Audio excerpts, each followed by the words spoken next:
makene Oli oli kokino E me ama ama mia For you and I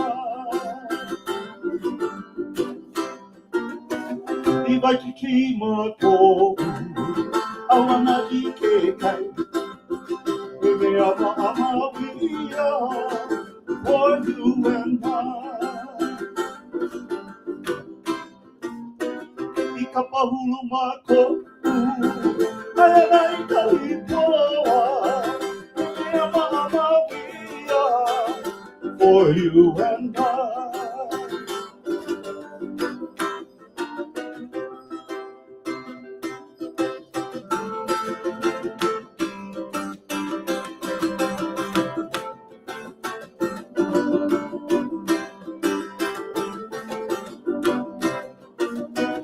Ikaka ako mako Anay kapipisu E me ama amawia For you and I Our eyes have met Our lips not yet Malama puno kokino I'm gonna get you yet Our eyes have met Our lips not yet But oh you sweetie I'm gonna get you there Pā'ina mai kapua Koe aleata E me ama amawia For you and I Pā'ina mai kapua Koe aleata E me ama amawia For you and I For you and I For you and I, for I and you, and all of us too.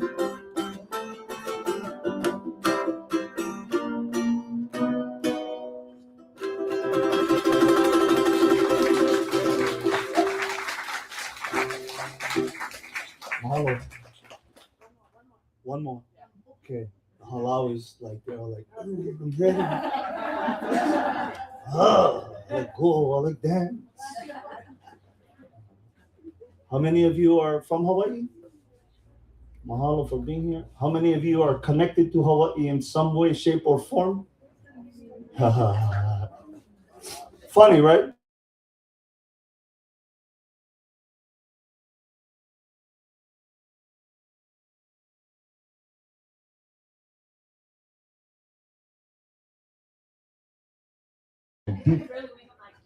Goes way back. I live in the Northwest. The Northwest has a really interesting long history about Hawaiians. Tribe to tribe. There's a town north of the city of Vancouver called Kalama. Any of you been to Kalama? Kalama, Washington. Crazy. I went to a festival there one year, and the kupuna, I call them kupuna because they look like kupuna, but they were Native American Indian women. And they opened the festival on that weekend with a Native American dance. And those same women, with a MC pause, went into the changing room, came back out in muumuu, and danced the hula. The founder of their town was a man named John Kalama, a Hawaiian man who married a Native American princess and became a chief, and then the town was named after him. So just a small example of the influence of Hawaiians over time in various spaces, right? So I have a cousin named Ke'ao, became a doctor of language, and he's taking the culture of Hawaii and its language and taking it internationally around the world by converting literary classics into Hawaiian language. Shut up. Are you kidding me? Harry Potter, you can read in Hawaiian.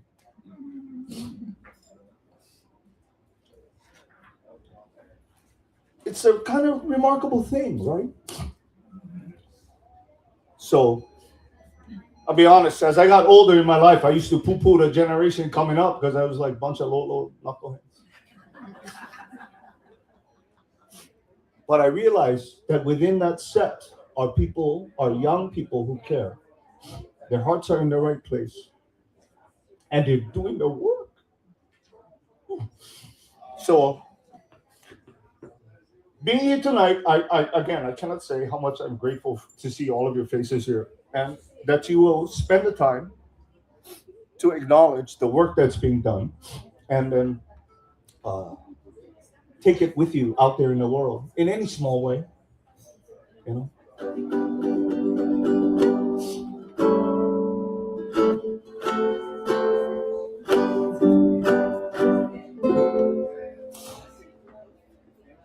Aloha wapia o e kukuipo Ku'ulemo kumihimili O ka heke no e ona pua O ke kupuna a e hi'i poinei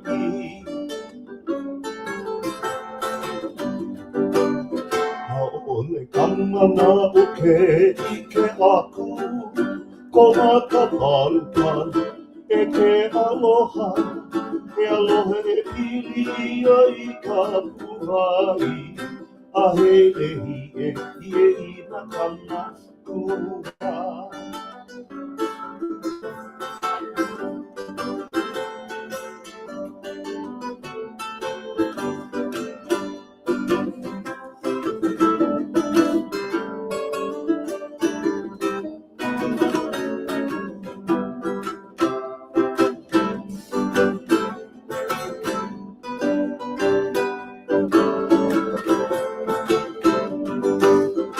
Wana Pā'ina o e kukuipo Kukule mani le matamahe E nohea o e hiku maka E kapua ui o e ona lani Wana Pā'ina o e kukuipo Kukule mani le matamahe E nohea o e hiku maka E kapua ui o e ona lani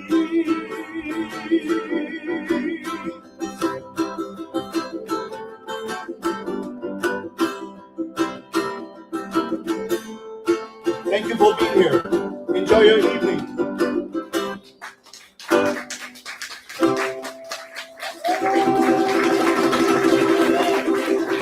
Mahalo. No worry, come. I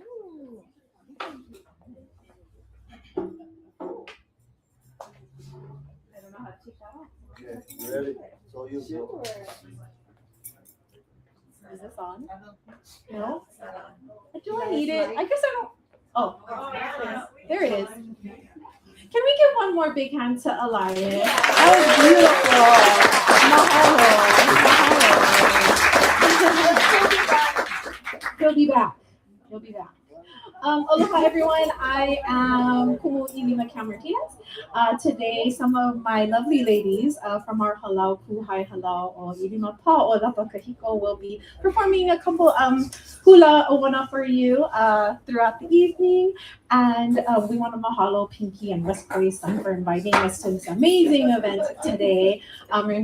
Being really a cultural hub and bringing community together in this way. I think that is something that we shouldn't take for granted. That's pretty amazing that she opens up her home really to us to be able to do that. So mahalo. I'll go ahead and bring these ladies out for you. Today they're going to be dancing for you La Ia I Kawai. Are you okay? Want me to move that? I can move that.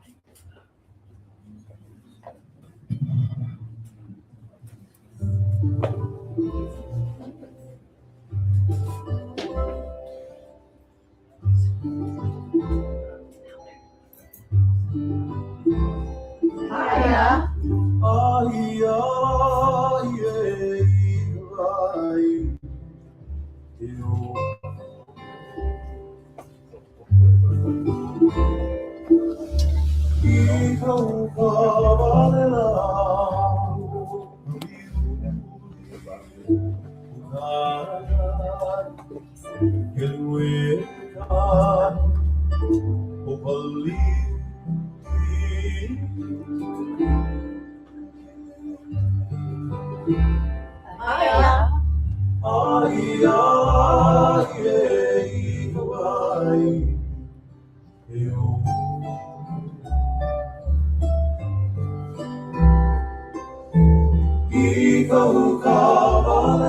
I know. I'm not.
Listen to my honor is to be able to play this next song for you. This is a song that was one of my mom's favorite tunes. A classic Hawaiian song called Pua'ahihi. And then we have a food gathering.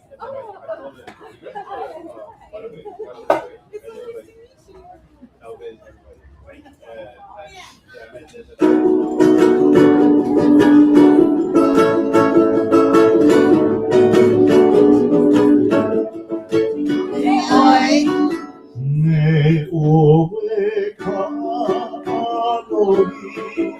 e ka'i kaweini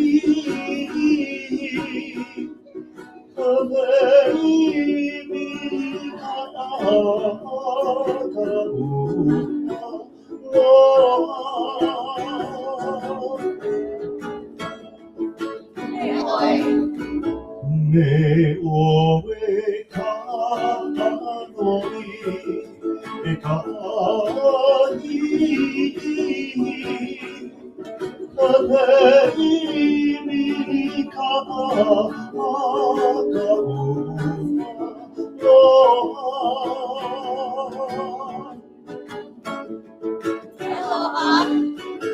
He aloha makamae kai hiki mai He aloha hone hone I ka pu'u ai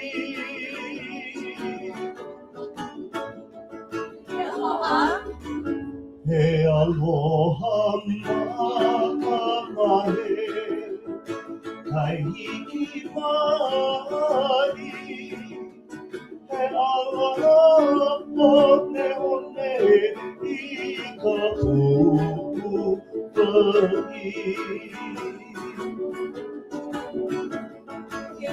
ai He vai vai oe I ka ui ke Ua ke hauna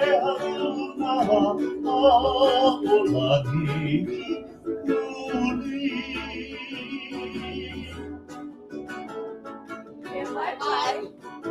He vai vai oe I ka ui ke Ua ke hauna a'olani uli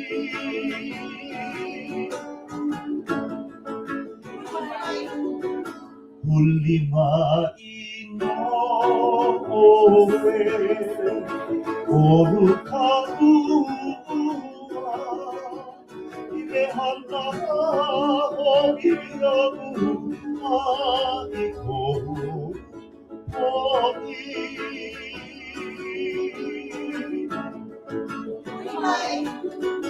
Huli Pā'ina oe, olu ka ua, I me hana ho'iragu aiko ho'i.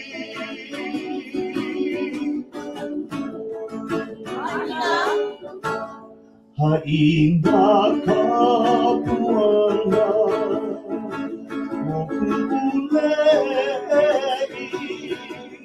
ka pua'ai a'olani uli.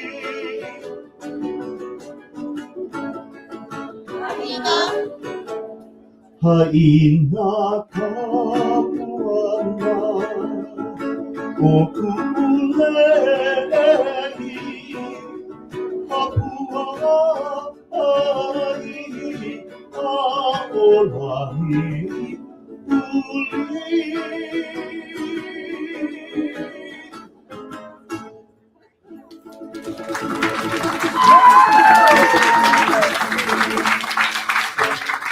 All right. Okay, now we're going to get down to business.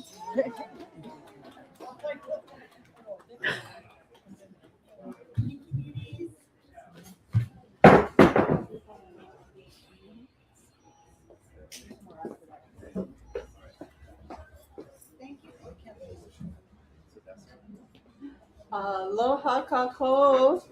Can you hear me okay? Yes. One second. All right, aloha. No. Let's try this. All right. Is this? Yes, there we go. Aloha kako. Thank you. Please, let's, come back here. Let's say mahalo, give a round of applause to my musician. He traveled all the way to the Pacific Northwest from Shoreline, Washington to be here to perform for you tonight. So thank you so much. Aloha, my name is Ibo. I am the founder of Hawaiian Diaspora, which is the sign right behind me. We are a nonprofit that supports Native Hawaiians who do not live in Hawaii. And I really want to thank West Kaua'i Sun for having us here to collaborate on this event tonight, which is my mom right over here, and T. Pinky of West Kaua'i Sun. It's a family collab. We've got my uncle, my mom, and then we are also very privileged to have my other uncle, Dr. Kel Neesmith here, who is a celebrated Hawaiian linguist. And it is very special for us to have him here tonight so he can share a little bit more of his mana'o, his thoughts, his reflections, as well as his knowledge about Olelo Hawaii, about the Hawaiian language. He graduated from the University at Aotearoa, also known as New Zealand. He has done lots of academic papers. He has translated lots of Western classics, Maka Olelo Hawaii, into the Hawaiian language, such as Winnie Kapu, Winnie the Pooh, and also some other fun books, such as translating The Small Prince into Pidgin, which is really cool and interesting. So it's such a treat for us to have Dr. Kel Neesmith here tonight, so we can hear from him, do a little bit of maybe a couple readings, ask him questions, and really get a chance to hear something special from someone who's so celebrated and travels around the world to be able to share this knowledge. I would also like to mention, when we have a break for some music, we have kind of like a break to enjoy the space. Please enjoy looking around, find some really unique hand-selected items from my mom from Hawaii. And then right outside, I have a table for Hawaiian Diaspora. And I just want to plug us real quick before we get to all the fun stuff. One very important project we're working on right now is mapping the Hawaiian diaspora. So that's mapping all Native Hawaiians who do not currently live in Hawaii. The US Census reported in 2010 that more than half of Native Hawaiians live outside of Hawaii, but it says nothing about who we are, what our circumstances are, and if we'll ever return home. So our job at Hawaiian Diaspora is to map it and to tell that story. So if you are Native Hawaiian, if you have Native Hawaiian heritage, please feel free to stop by our table. We've got some stickers, we have some information. And if you fill out a survey to tell us where you are, which is anonymous, we will enter you into a raffle to win some really fun prizes. And if you're not Hawaiian, you can still opt into the giveaway by opting into our email list, so you can kind of hear about all the great stuff we're doing. So I'll go ahead and stop there and introduce, we'll warm aloha to Dr. Kelmy Smith, please. Oh. Yeah.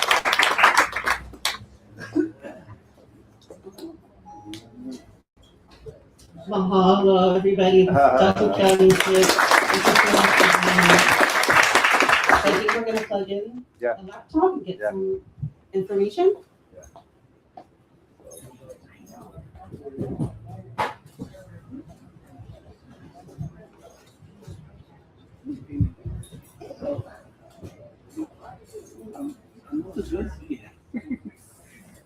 We know how to find it. I'm with this church, so I don't think this is maybe fast.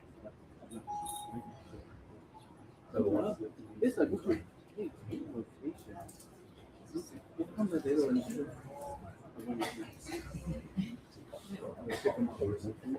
Not yet. Jenny, top story. Oh, Shani, by the way, those shirts are part of your raffle. Let me also, Mom, if you want to explain some of the really cool pieces you have in the store that folks can check out. Aloha. Remote is right here.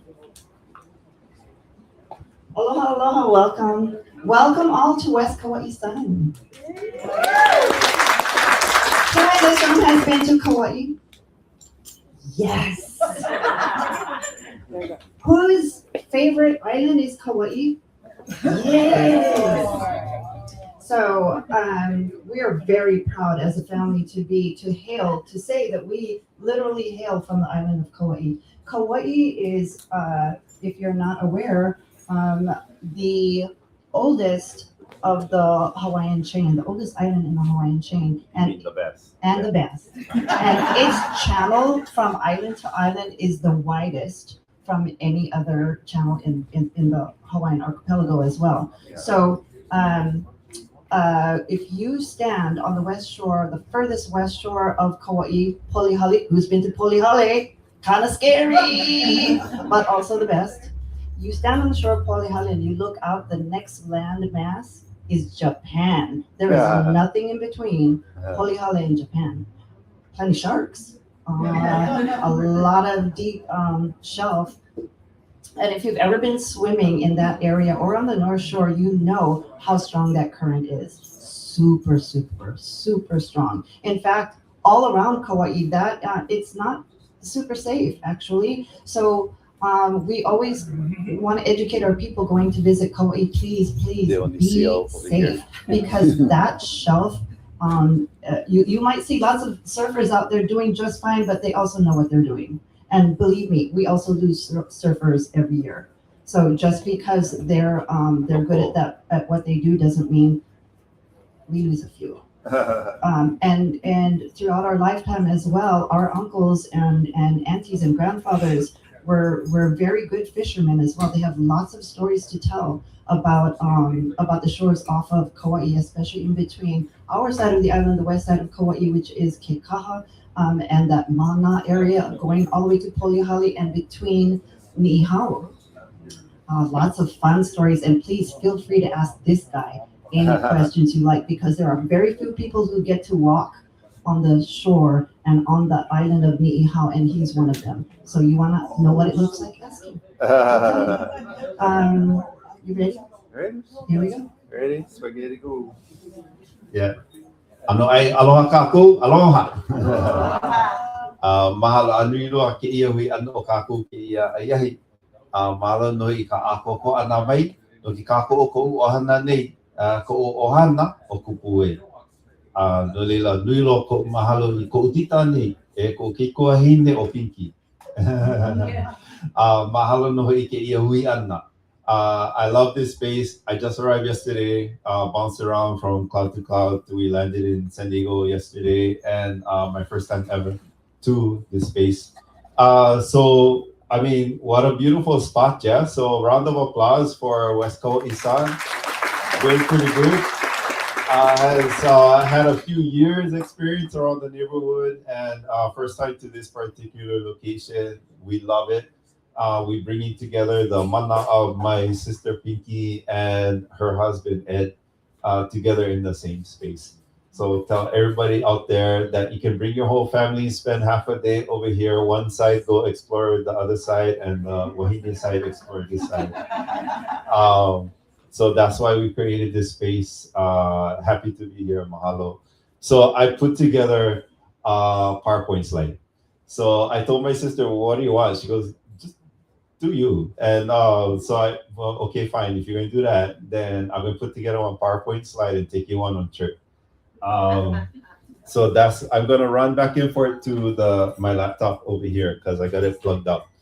But I want to cue it off by talking about this is what I do.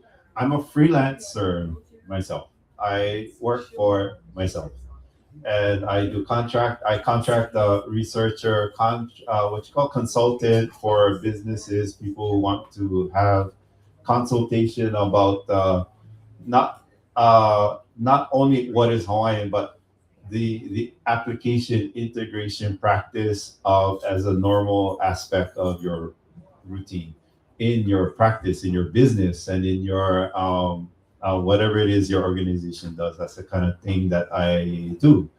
Among that is a lot of work, either creating original material in the Hawaiian language with a Hawaiian mindset, but also translation into the Hawaiian language from other cultures, other languages, and stuff too. So I queued off my PowerPoint talking about Chief of War. How many of you watch Chief of War on Apple TV? Yeah, do you guys ever watch that? So it's one of the funnest jobs that I've ever been involved with. I was picked up by Jason as a consultant. They were at the 2 years earlier before the release. So he released last year August, and 2 years before, I just so happened to be. I just at home doing my thing, being my introvert self, and working on my laptop and doing a job. And my phone rang, and I picked. It was unfamiliar. Normally, I don't answer, but I picked it up and went, "Aloha," and he's like, "Hey," and I'm like, "Yeah."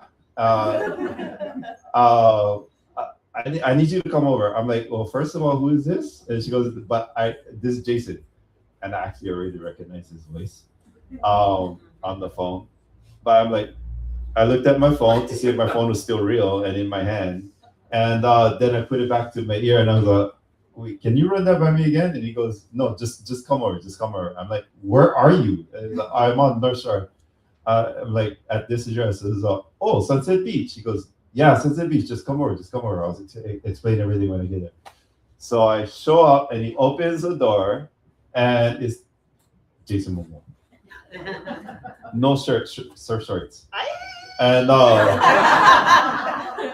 opens the door and he goes, we've been waiting for you. Come over. There's this team sitting around the dining table at his place. And we sat there and it was daylight, all I remember, and it was midnight by the time we were done.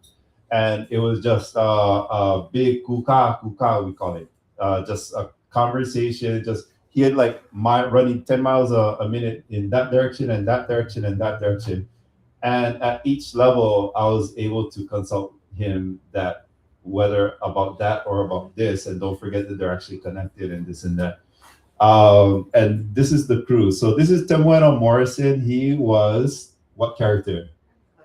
Kahikili. So Kahikili, interesting story. So coming back to the family, yeah, we did the DNA test and found out that King Kaumoali'i, who is the last king of Kauai at the time of Kamehameha, Kahikili is his brother. And so that's our uncle, essentially. So Kaumoali'i is our 6th great-grandfather, direct. And his brother is Kahikili, the character he played. So Temuera funny story. I lived in New Zealand for a few years, and I got to meet him and his family. So I had already known him for some years before this happened, and it was hilarious. Just the synchronicities, the accidents that were happening along the way. Entirely funny. So this is one of the funnest projects I ever got to work with. So what was my job? So if you watch the show and then you on Apple TV and then there's a subtitle option, you can watch it in French or Spanish or whatever. There's a Hawaiian option. And if you choose the Hawaiian option, all the subtitles and the closed captioning, boom, pow, boom, and is in Hawaiian. And that was me. So I did that, which was funny because the script was done in Hawaiian by this other team, not me. But if you watch the show, you know that they switched to English because they're speaking to these Europeans, yeah? And that was all me. So that part was me. Plus, they made me listen, watch each episode and type out what they were saying. And I was like, why don't you just send me the script that you guys did? And they're like, no, we're not going to do that. You have to listen and type it all out. So I did it all at home. And so that was fun. I found Jason actually really cool to talk to. He was actually really smart, really engaging. He was curious about you as much as you're curious about him. And he knows his industry. He knows what he's doing as a professional. And I was like really taken that. Ended up, long story short, I was at his house for the whole weekend. All excellent, fun, productive. I met with the writers and the producers the next day. Speaker phone calls with Apple execs and stuff like that. That was intimidating as F. So, but it was fun. It was an introduction for me to a different level of the industry. You know what I mean? So, what is this here? This is, you ever heard of Pokemon? Whoever heard of Pokemon before? Pokemon, yeah. So this is the Pokemon World Championship that they have every couple of years, every year, different part of the world. And Honolulu's turn was 2 years ago in 2024. I got a random phone call one day asking if I would create the opening ceremony of the entire Pokemon World Championship in Honolulu. And I said, I've never done that kind of thing before, never.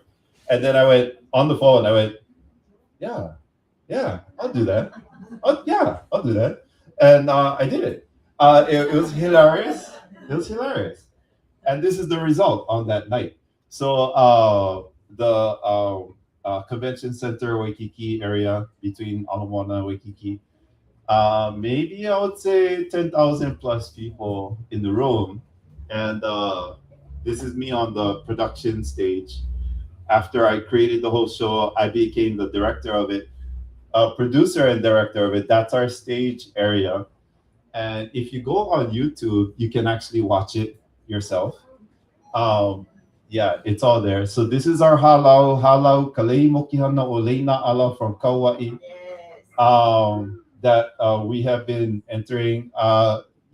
Dear friends of mine, I have been supporting, creating, composing new mele for them, oli, choreography and everything. Last year's Miss Aloha Hula, Jaden Pavao from Kalaheo Kaua'i. I created everything of her kahiko, everything of her awana. And yeah, we're proud. First time ever for Kaua'i to win. Miss Aloha Hula.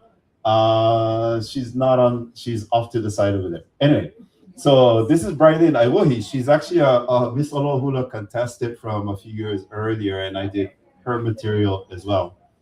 Go on YouTube, watch it. It's hilarious.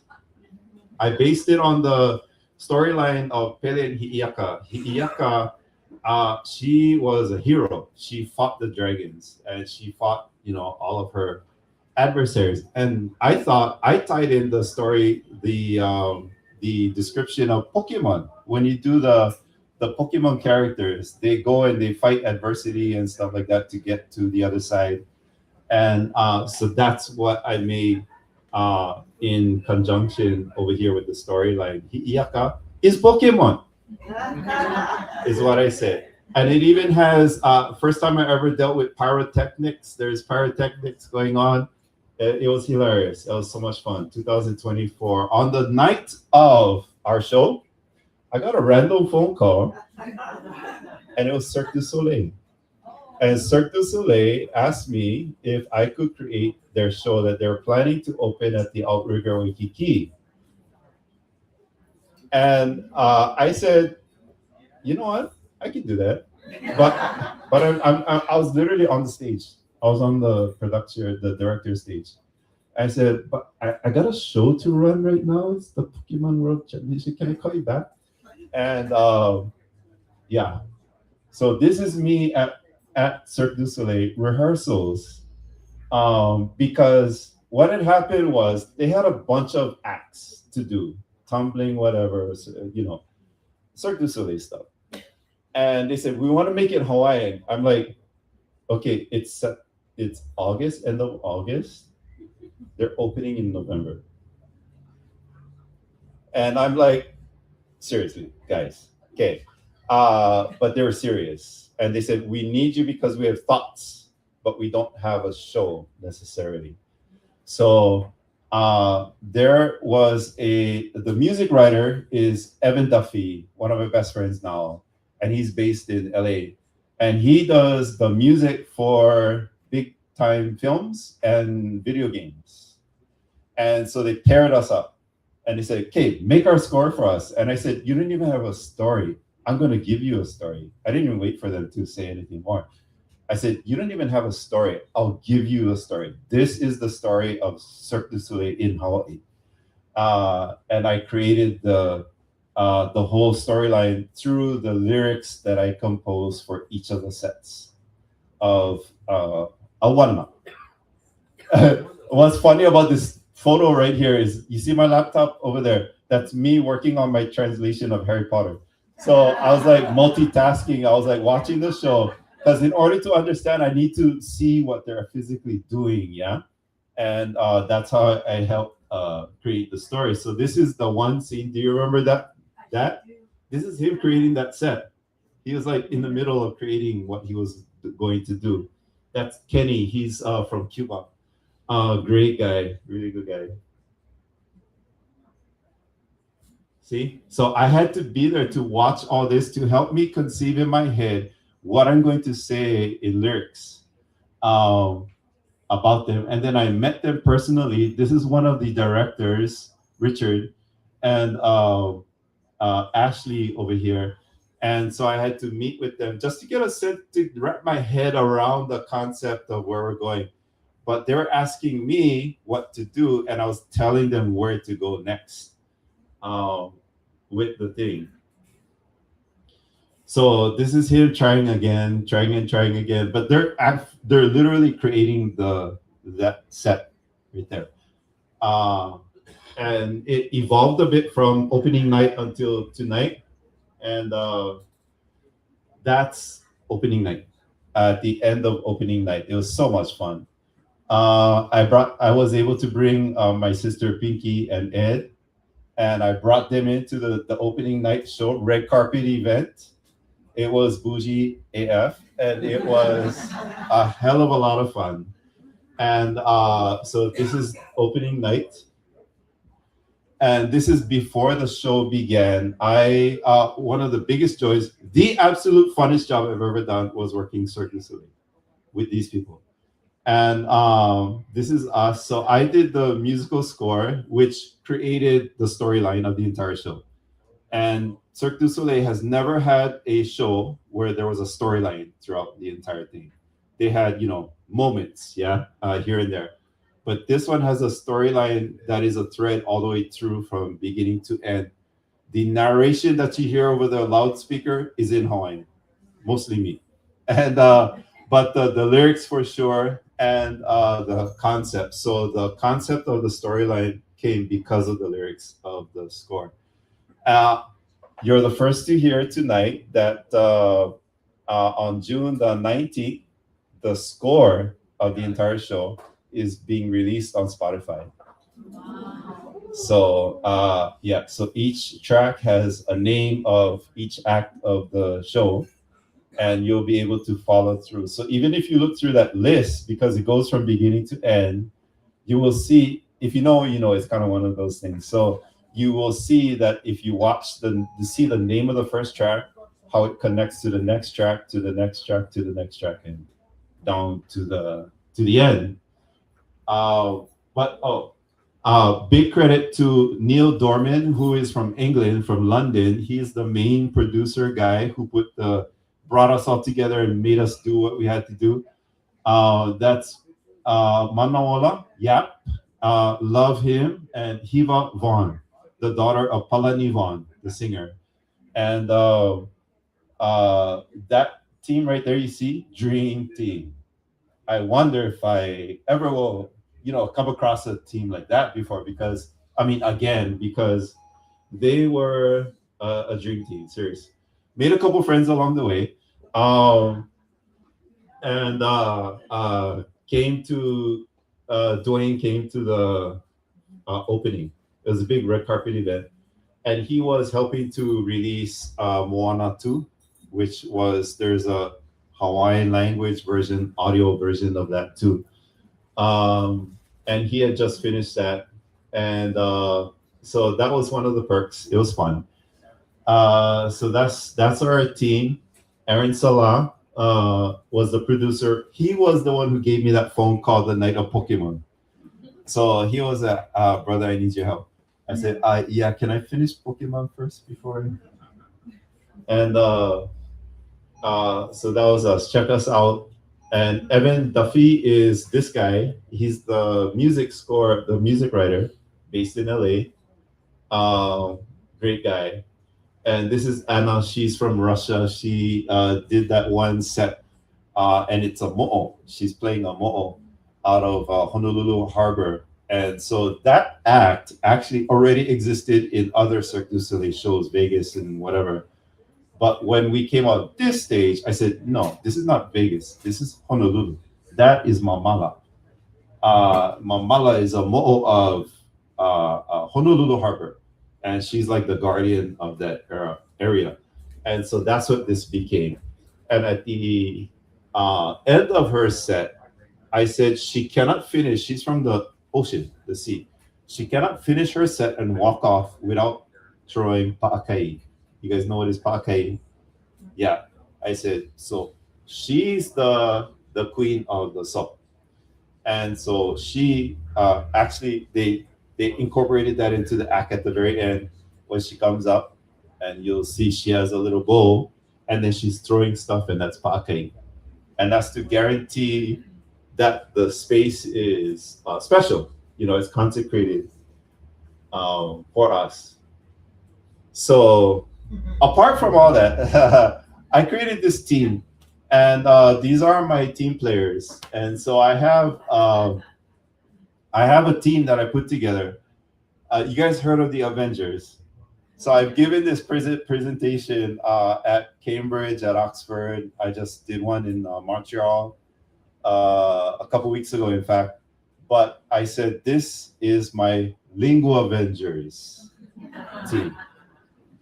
That we are rescuing a language that is dying through literacy, together combined with my ancestors.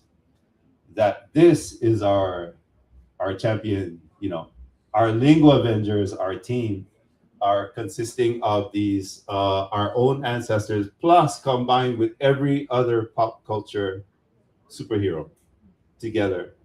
And what I decided to do was to create these books of the most popular titles that you can imagine around the world, but to reiterate it and to retell you my story through my lens, my language, my culture. And but my publisher is based in Scotland and is dedicated to promoting lesser known languages in the world in equal quality materials. So the books that you find on the shelf outside over here, You will find these titles on our shelf here at this store. I translated from the original language into Hawaiian, meaning from English into all of these. So I have Harry Potter. The first Harry Potter book is out. I have been working on every other edition of the Harry Potter series up till now. The Kahopita, The Hobbit, by Tolkien. Alice's Adventures in Wonderland, the red one, and Through the Looking Glass, and What Alice Found There is the second one. That's the one with the Jabberwocky inside. And then The Wonderful Wizard of Oz. And then through another publisher based in Germany, Edition Tintenfass, The Little Prince, Le Petit Prince. Have you ever heard of The Little Prince, the story? Yeah. So they asked me to translate that into Hawaiian. And then they said, can you do one in Pidgin? I'm like, what? Pidgin? You guys silly. And I hang up. And then they no, 1 year it was bothering me. And then finally I relented and I said, okay then. So I started to type. What happens in every case, yeah, is I asked the publisher, send me the text in the electronic form, Microsoft Word, RTF, whatever. And I open them up and I create 2 columns, okay? So I'm going to share with you, for example, this is, as you can see up on top, Harry Potter and the Deathly Hallows. It's the book number 7 of Harry Potter, and this is chapter 15. So the original text in English, I create 2 columns. I throw all the text into the left column, and then I'm typing in the right column. My fingers, I'm reading in English over here, and my fingers are just working on them by themselves over here. Never read the book before. In every case, never read the Little Prince before. Never read The Wizard of Oz. Never read first time. So I'm getting into I'm like actually reading and I'm getting all agitated or, whatever. Wow, oh, wow. And then, but my fingers are doing their own thing on the right. So what I thought I would do tonight, and I'm trying not to take too long, but because we got other stuff to do, but I thought I would do a sample for you guys. Would you like that? So this is me doing in real time, working on the translation. So I gotta see first what's happening over here. So this is if you know this book, it's like a super tense moment. They're trying to figure out how they're going to dealing with what's his name? You know who. And so they're trying to capture the different Horcruxes. Now, mind you, what I love about doing this, magic is part of Hawaiian culture. We have magic in our culture. Generations ago, hundreds of years ago. And this is the only space in modern times that we get to evoke all of this magic in a Hawaiian lens, but in a modern spin. And so I love talking about what a Horcrux is. Guess what? Horcrux is nothing new to us. We have Kamehai is an object that you can deify basically to do a thing. And that's essentially what a Horcrux is. So in this case, they're trying to find the different Horcruxes of what's his face. And so I thought I would just do a fast translation right now, because whatever I type over here is going to go in the thing.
That's it. That's all I'm gonna do for you.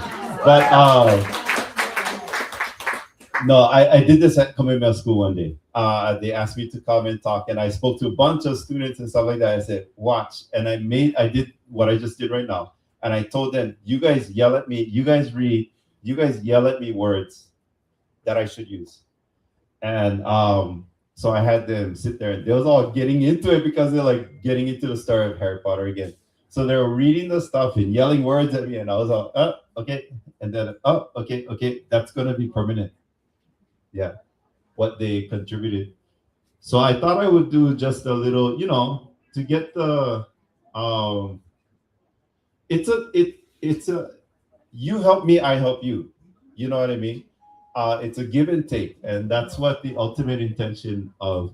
Through this, I was able to reiterate the universe of Harry Potter into Hawaiian, the map of everything, and how it worked. And then guess what? I went to Scotland. I went to Edinburgh, Scotland. And I went to the birthplace of Harry Potter is the Elephant House coffee shop, where J.K. Rowling went and would drink coffee for hours and hours and just write. And she didn't have a computer, from how I understand. She wrote it out. So I decided, you know what? I want some of that mana. I want that inspiration. I went there to Scotland. They opened at 9. At 8:45, I was standing in front of the door, waiting. So I went in, great coffee, great waffles, had a good time, had my laptop. There's a picture of her doing her thing on the wall. Given I'm fully aware by now, all the, controversy and stuff that happens to her, guess what? I'm a storyteller. None of that factors. She's the storyteller. I'm her Hawaiian voice. And it's for the purpose of page 1 to page last of each book. And that is my commitment. None of that matters as far as I am concerned. She's the one who gave me the permission to do this. So, and I mean that in a literal sense. We signed a contract. Yeah, we had to go to Green Dots, had to meet with a bunch of ugly goblins. Signed contract. And so my commitment is to the original voice. It is not my business to interject my politics, my philosophy that contradicts. It's not my business. I am the as if she speaks Hawaiian, expressing her voice. So that's the intent. And the same is true for the next author and the next author. I rode the train over the bridge, had my chocolate frogs ready to go, while at the same time I worked on the translation. This is Harry Potter and the Chamber of Secrets, book number 2, that I was working on. Going along the train, collecting mana, and then I went home. And I went home and I told school students of Hawaiian immersion schools my journey, my trip. They had already read book number 1, and I just got back from that exact trip, and I printed out a few pages that I was working on, and I passed it out to them. You see them there, and I had them read back to me, paragraph at a time. So they took turns reading back to me out loud. It's my first time to hear it being what I did being said back to me. So that affected my editing. You know what I mean? Because you have to edit, right? And I was like, oh yeah, that works. Okay, maybe I'll tweak that. Maybe I'll change that. And that's how it works. This is an example of Hawaiian language for real. This is 1928. Almost everybody in Hawaii spoke Hawaiian in 1928. World War II, forget about it. American flags go up. Japanese are bombing us. You're not American unless you speak English. And our neighbors who were Japanese were being carted off. My mom tells stories of watching neighbors being carted off for being Japanese. The Hawaiians looked at that and said, that's not going to be us. No, hell no. And my grandma, our grandma, decided, just like every other Hawaiian parent at that time, to stop speaking Hawaiian to their kids, to demonstrate that you are somehow smart. So that was our cutoff. time. I mean, it had already been going on, but only in the 1900s, never before. And then poof. So the fact that we have Hawaiian language speakers, look, there was enough people around that they could sell and make a profit in this business by people who could read that for comprehension. They couldn't read English. So the type of Hawaiian that that I only know and will only reiterate is from living with grandma. So our grandma was a Hawaiian speaker. I lived with her, boom, end of story. Not from classroom, not from textbook, which I can tell you is not the same. Is not the same. So the concept of magic, ho'okalakupu is our word for magic. Pele is thought of as a magician. What she creates is miracles. And so ho'okalakupu is our word for magic. And so that's the word you'll see throughout the Harry Potter series. Ho'okalakupu, kupua is a demigod. It's a person who is also like half-breed god or goddess. And as a result, ho'okalakupu, kala is to release. So what you're meaning by the word magic in Hawaiian, ho'okalakupua, is you are releasing the inner magic inside each atom of whatever it is. It could be anything. It consists of atoms, and in each atom consists this spark of God. And ho'okalakupua is to release that thing by you commanding it to be so. So another aspect that is fun to me in the Hawaiian version of, say, Harry Potter, this is a wand, and I got one exactly. That's the exact one I got for my mom. I went to Universal Studios Orlando. The Harry Potter part, that loved it. I'm a grown man. I was all giggly. It was hilarious. Loved it. Bought me a wand. Got it specifically, kind of like Zodiac. You get by the birth date and this and that. So I got one for my mom, and I took it home, and I told her, "Look, I got you a wand. Every witch needs a wand. So this is yours. Here, Glenda." And so that wand is the Okina. So the Okina is modeled after that wand. And it's a way for the storyline to like integrate with the actual language, right? Being used. Only Hawaiian can do that.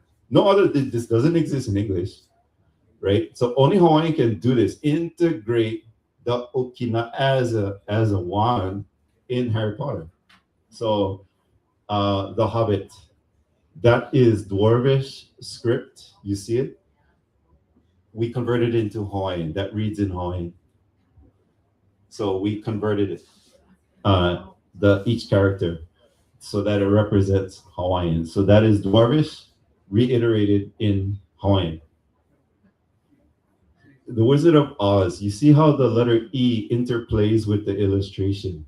My editor had to alter each pixel in order to create that E, because it wasn't E in the first letter in the English version. He had to go pixel by pixel to alter it, to make it interplay with the characters you see in the illustration.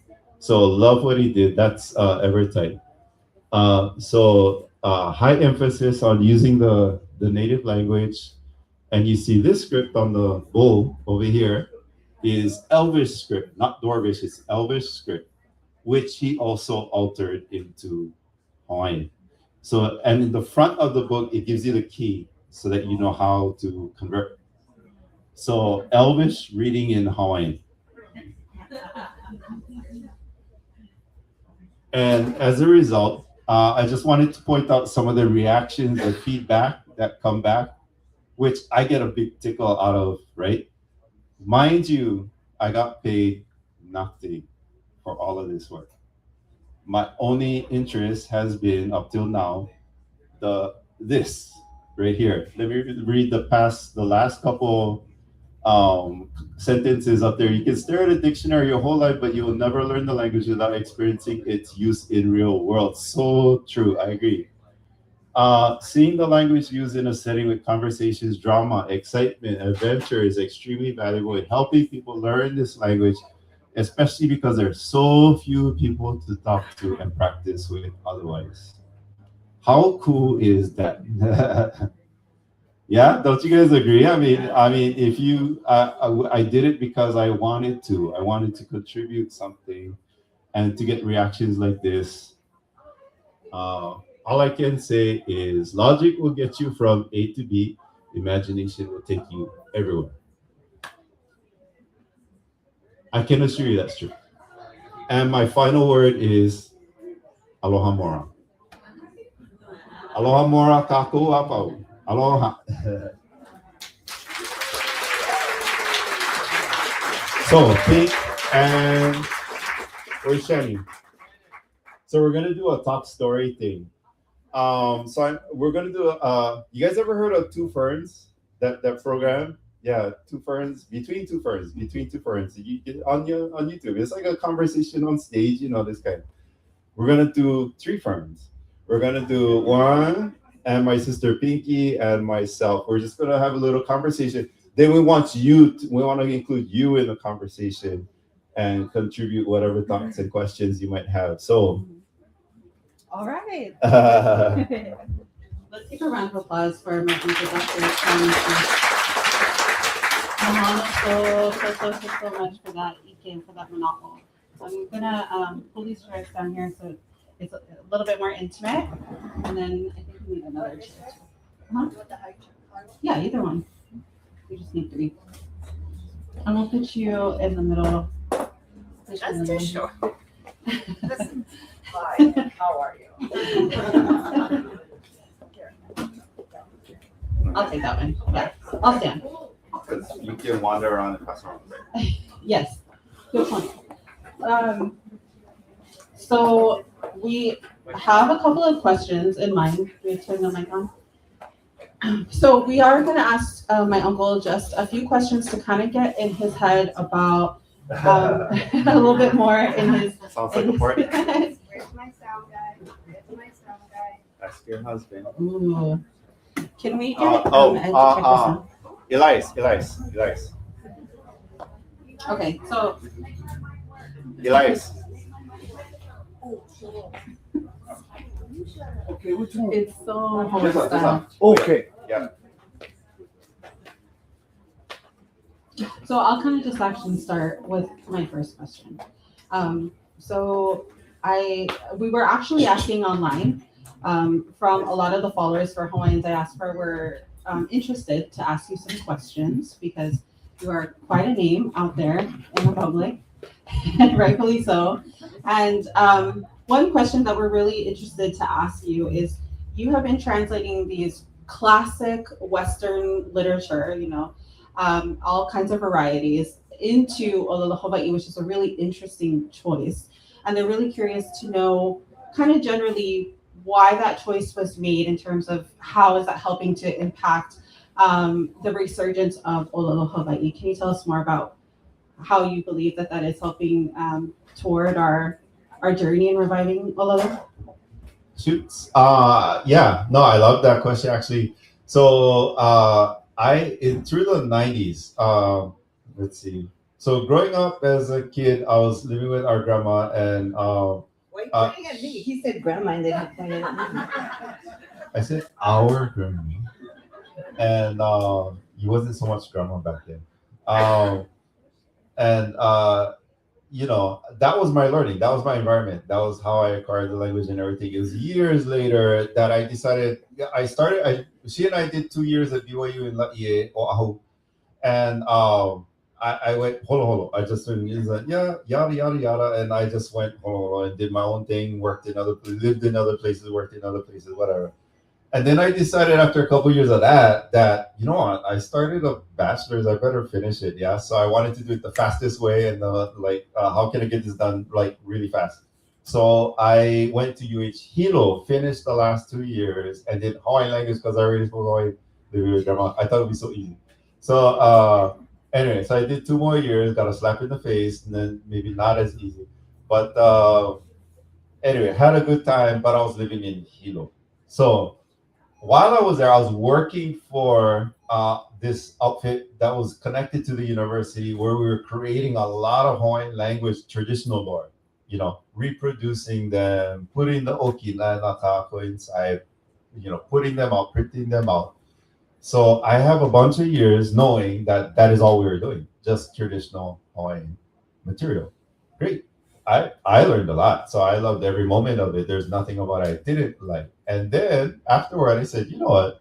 We can easily balance this out with integration with popular culture. Give me one Hawaiian immersion school student, I don't care what age, and ask them if they're not interested in pop culture. Not one is not interested. Every single one is interested in pop culture. That's happening right now. Current events and stuff like that, they are interested. And there's nothing more that tickles them than to see Avengers material, Harry Potter iterated in Hawaiian. So the impact begins at the top. It doesn't begin at the bottom and then you work your way up. No, it began by them being so astonished that Hawaiian Harry Potter exists that it grabs them. And if my objective is to get people to read, become literate, go ahead and be interested in your culture and justify it that it's on par with everybody else in the world, with this high level material quality, printing, illustration, original fonts, original actual agreements with the actual author, it legitimizes their experience as a kid, you know, growing up, and the parents who want to support it. So that's kind of my answer. It could really go on, but I'm absolutely proud to be part of the integration aspect of we are Hawaiians and human beings who know pop culture in today's environment at the same time. Mahalo, mahalo. Mom, what comes up for you when you hear Uncle Kel talk more about that, and kind of like you guys grew up together, had similar but different experiences? What kind of questions come up for you when you think about Uncle Kel and his work? It reminds me of a lot of things, actually. First of all, growing up in our household with our kupuna, with our tutu, we also grew up with our kupuna, but that was a different story. But growing up with our tutu, we all had that opportunity to live with her and experience life with our grandma in a different way. We come from a family of about 7 siblings, and each of us, we came from a very Mormon family. So we graduated from high school, and our thing was, okay, now you go to BYU, because that's what we did. It used to be Church College of Hawaii. And our family on that side, the Hales, we claimed Kaneohe all the way to Kahuku. So lots of family. We grew up in Hau'ula, know all the people. And so being with Tutu, she taught us a lifestyle that was very Hawaiian in nature, because my mom, she was like, how do you... I get plenty of A character. She was such a character.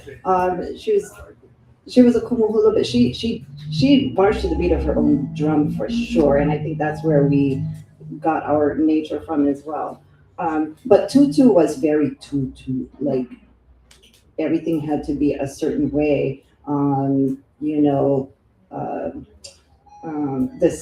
The gospel was a big deal to her. We read from the Bible, but what I'm getting at language-wise is that we did hear our language, our Hawaiian language growing up, but not because she was addressing us. She did not address us in our Hawaiian language. She addressed Uncle so-and-so and Auntie so-and-so, who were at the same age level as her, but below that generation, they didn't speak to us in Hawaiian.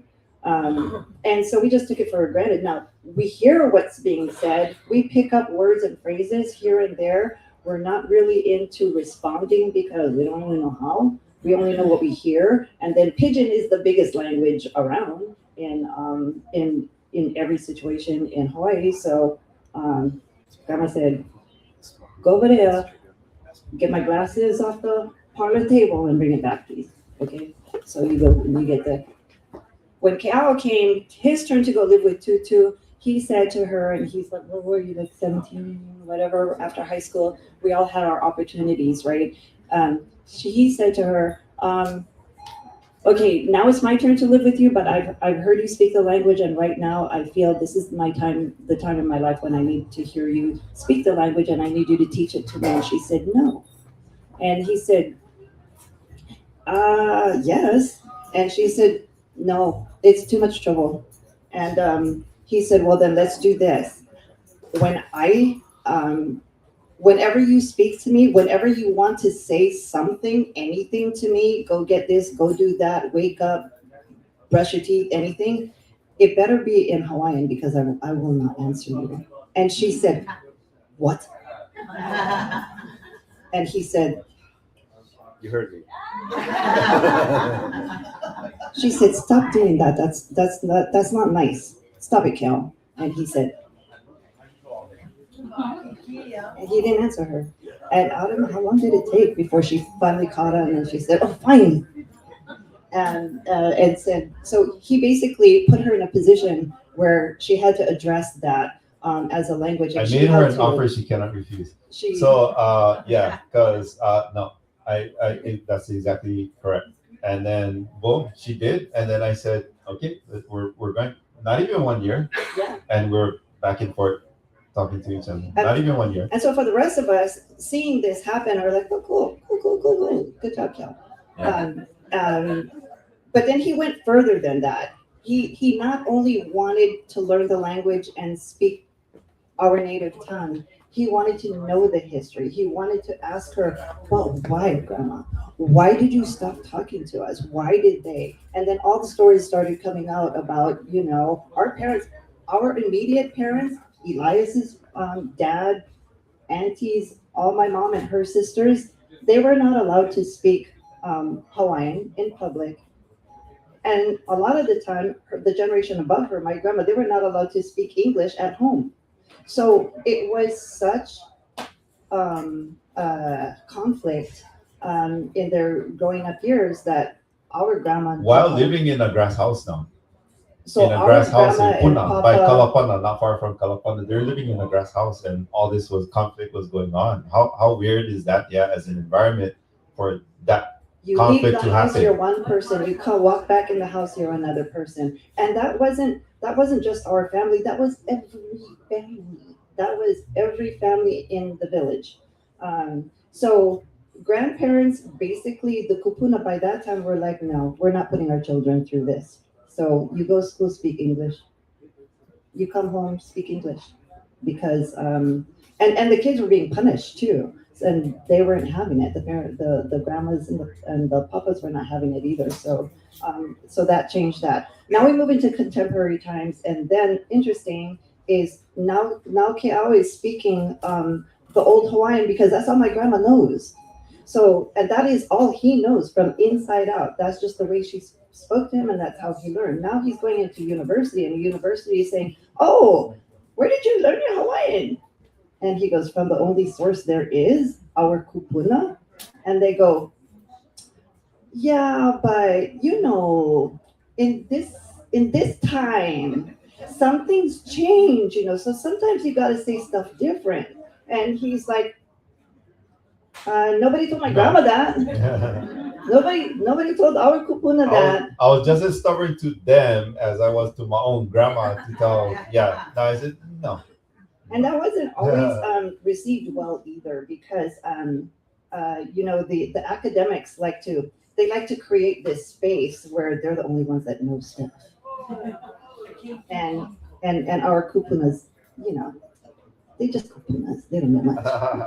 So that contemporary became a thing where you had to address that, and I saw it as he went through it. I saw his frustrations. I saw him going to university and speaking to grandma. And another thing that he did on another level was he recorded all of her stories.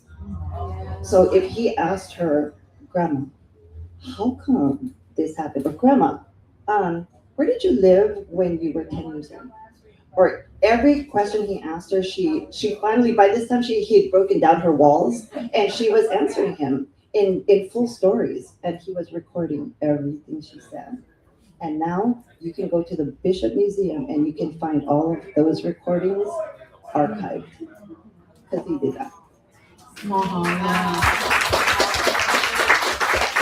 Which it shows like the range and how you have been exercising all of the skill and practice you built over the years in academic spaces, but also in spaces like these that give us, speaking of contemporary, really awesome opportunities to hear Olelo Hawaii in other contemporary spaces. So speaking of which we have two books here that we have mentioned earlier, Winnie Kapu and The Small Beetle Prince.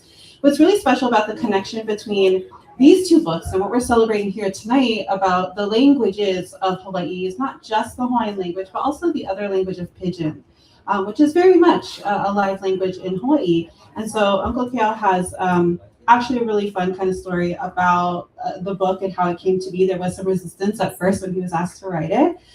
So I might ask you, Uncle, if you could read like the first page of The Small Beetle Prince. Maybe you can tell us a little bit about how that came about. Can I say a little something about speaking Pidgin in Hawaii?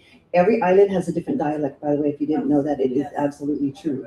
And when you're on an island and you think that Lihue town is the city, and you live in Kekaha at the other end of the island, and we're just so, we're country bumpkins out there.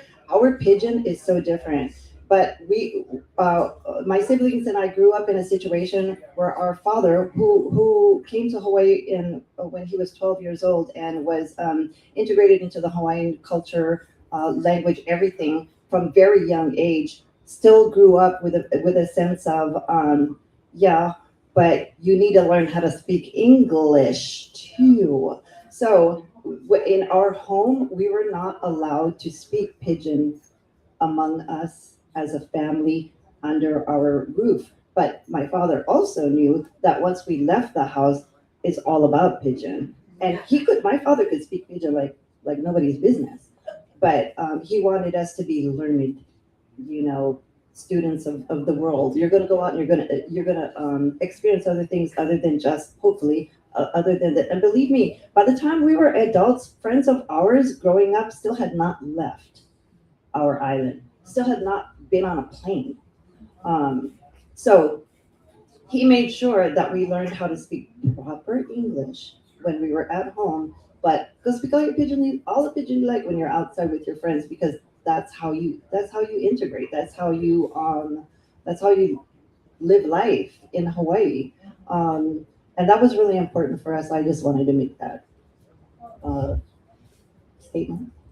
So we like how learning Hawaiian language today is, for majority of people, is you're picking it up as your second language, not your first language. If you're from our hometown, Kekaha, our neighbors are all from Ni'ihau. Ni'ihau is the last place on earth where Hawaiian is the first language. But the majority of them that actually live in Kekaha, because that's where the jobs are, medical services, whatever. And that's our upbringing. So Hawaiian was always the soundtrack of our growing up.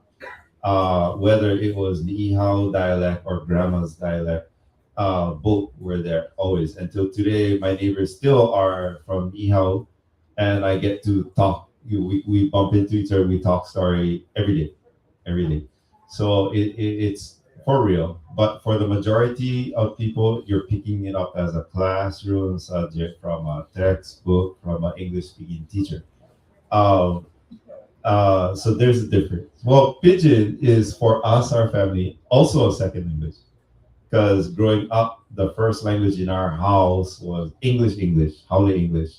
And then we picked up Pidgin by going to school, ironically. So our friends, and we were picked on for speaking Haole. We were told by the local kids, our classmates in elementary school, you talk so Haole. And so we were forced by shame to pick up Pidgin. So that's how we pick up Pidgin. Anyway, And I think my dad did that on purpose because he wanted us to know the difference. He couldn't do the other thing. We used to laugh at him Yeah. for his Pidgin because he sounded funny Yes. on Haole. Yeah. So, but that was our dad. My right? mom So had a Haole accent too. She was all Hawaiian, but I don't know why. she was embarrassed. She was much more education oriented. Yes. She wanted, she was a teacher most of her life, and it was her focus. It was pounded into her head as a kid growing up. And English is the way, Americanization, yada yada yada. Anywho, so I created The Little Prince, which between me and my publishers, we decided I have an inner policy that I will not translate a translation. I will translate from original language into Hawaiian and or whatever pidgin. So lucky you So- speak French too. Yeah. So Le Petit Prince is The Little Prince. The original story is written in French after World War II by a former pilot of the World War II for France. And then he crashed his plane in Sahara Desert. And so he created this based off of that real experience, but then he created the rest of the story his way. So I read it in French. I translated it into Hawaiian first. And then the same publisher, this one's in Germany, asked me to do it in pidgin, and I said, "You silly pidgin! Nobody write in pidgin, and nobody gonna read one book in pidgin. You silly or what?" So it bothered me for a year, and then finally I caved in, and I said, "Okay, fine." So Sherry asked, and so I'm going to read to you the dedication at the front. Oh, wait, I have a quick question. Go ahead. So when they asked you to translate it into pidgin, did you go from French to pidgin? Yeah. You did? Yeah. Straight. So, which is, look, the Small Pito Prince. I don't know if you guys ever heard Small Pito, but in Anikekaha, it was a real Pito deal. means small country. Yeah. It's so good. And we thought so it was Filipino. I asked the Filipinos when I made this, I asked, is this Filipino? None of them said yes. It's There are not so even many Filipino. words in the pidgin that you In that pidgin. So that you obviously think it was are made like- up. But Le Petit Prince, petit is little in French.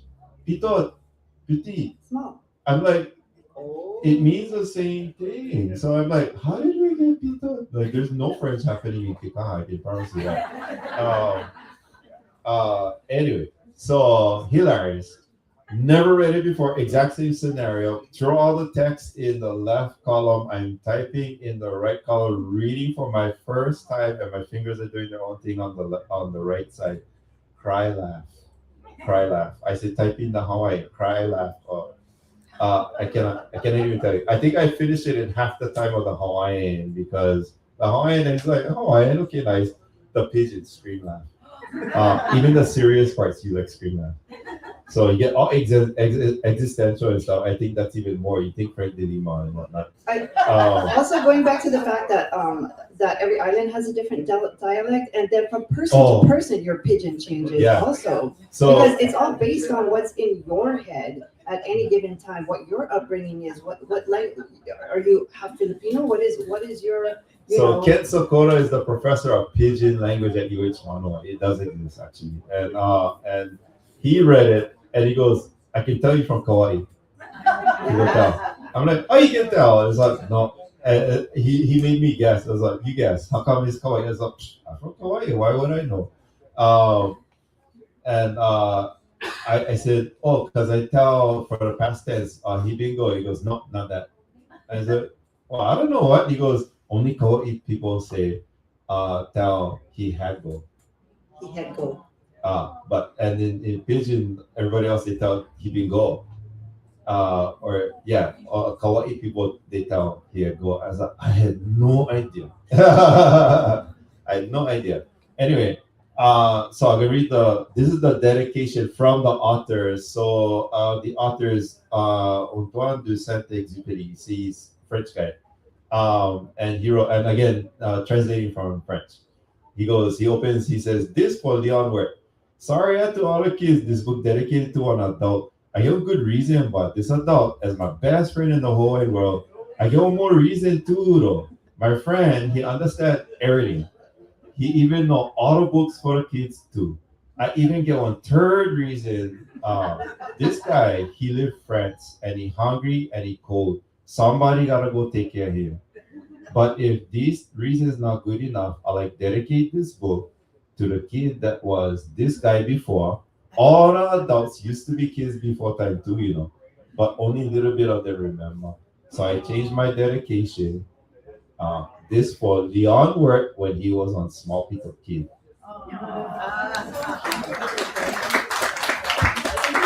Any of you familiar with the Pigeon to the Max series? You when we were growing up in the 70s, when did that come out? Early 80s or late 70s? I would say mid to late 70s.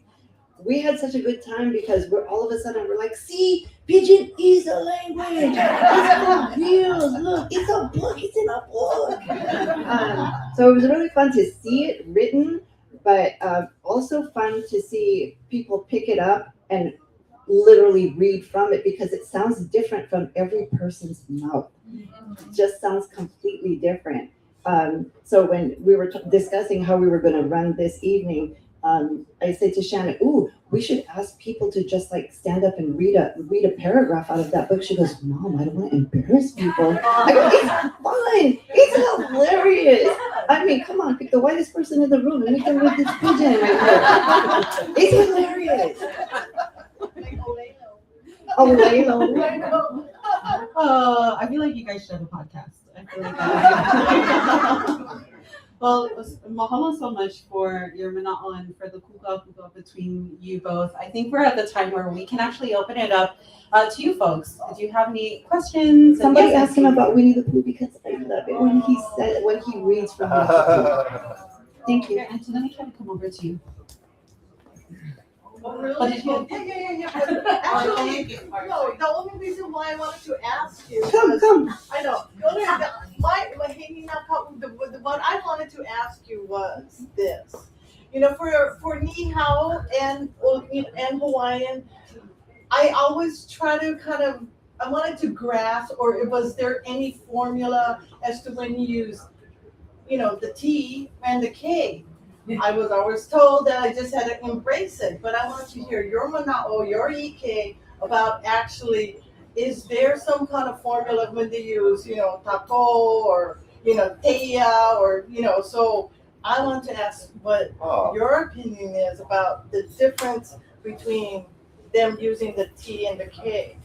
Mahalo, Auntie. We also got this question from followers on social media too. Oh, wow. Okay, that's cool. That people are interested. So when you switch the way you speak, say you work as in the customer service industry, or you're in the tourism industry, and then the way you talk to your friend next to you, and then you turn and there's a customer in front of you, do you speak the same? No. You change register. It's called register.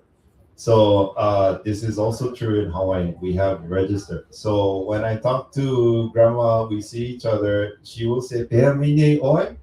I would say "Mike ino." And if I was to see her or any other family member, I would say "Oh, pea mine oi." It's almost like saying "How the heck you doing?" I could not say "Pea mine oi" to an older person or to me that I had never met before. That would be rude. That would be rude to say, and I never met that guy before. You go, who you?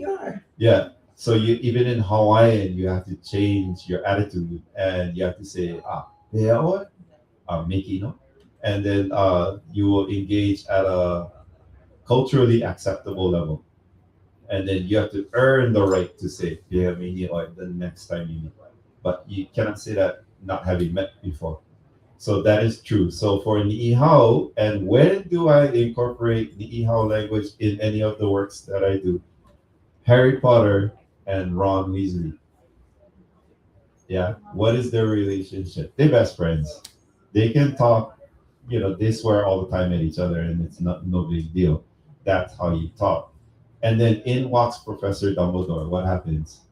The whole room changes. And then you are no longer talking Ron Weasley talk to Professor Dumbledore. And then in walks Hagrid. What happens to Hagrid? Hagrid, no filter whatsoever.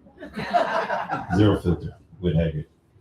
So I'm the voice of J.K. Rowling, and I have to tell this story the way she told it, the way she would tell it if she was a Hawaiian speaker.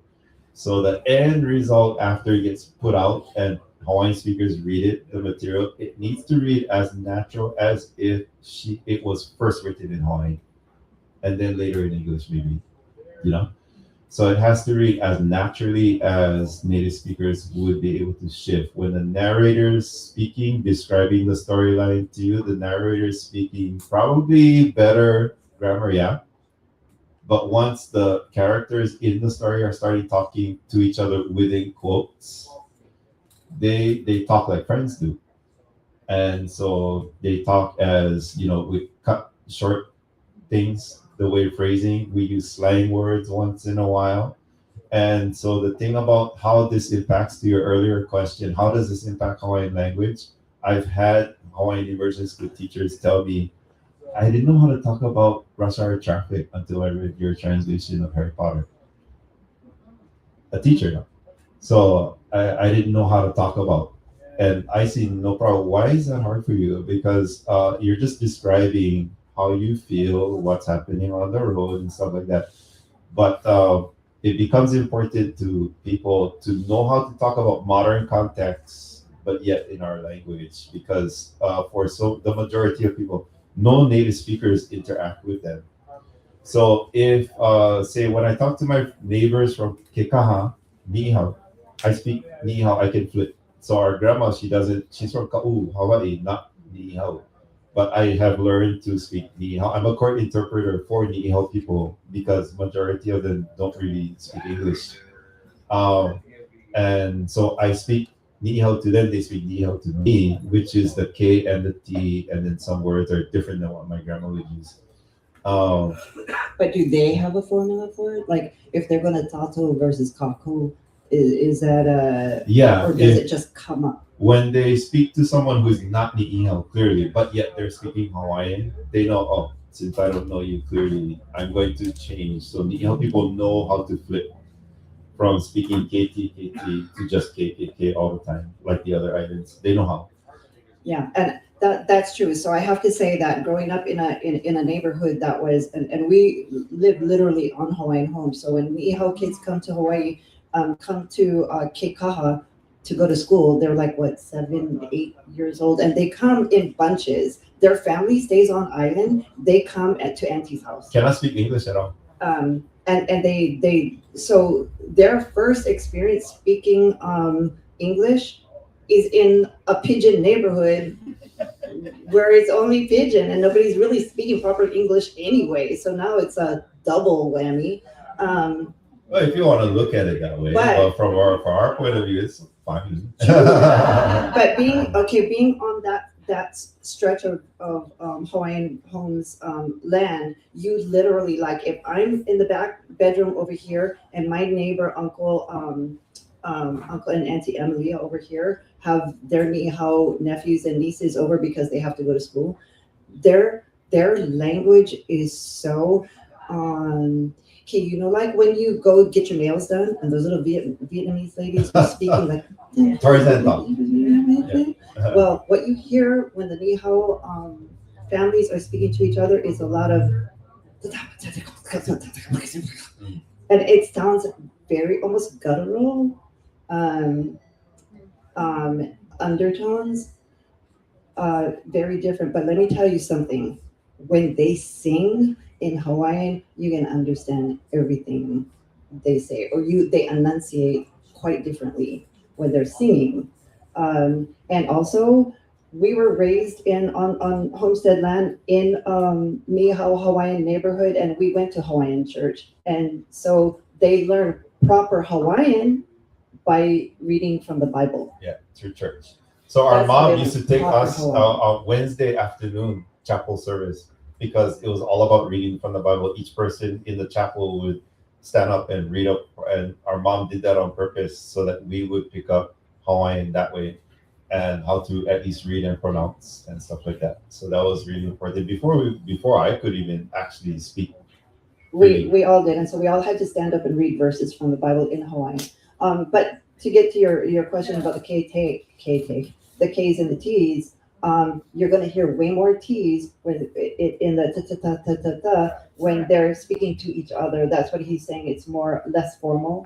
I was just trying to like with Kumukoki, when I would ask him and go, when do we actually use the T's and when do we use a K? Because not all the time in the sentences it would always come up with a K. Mm-hmm. So his quote was, "You gotta embrace it."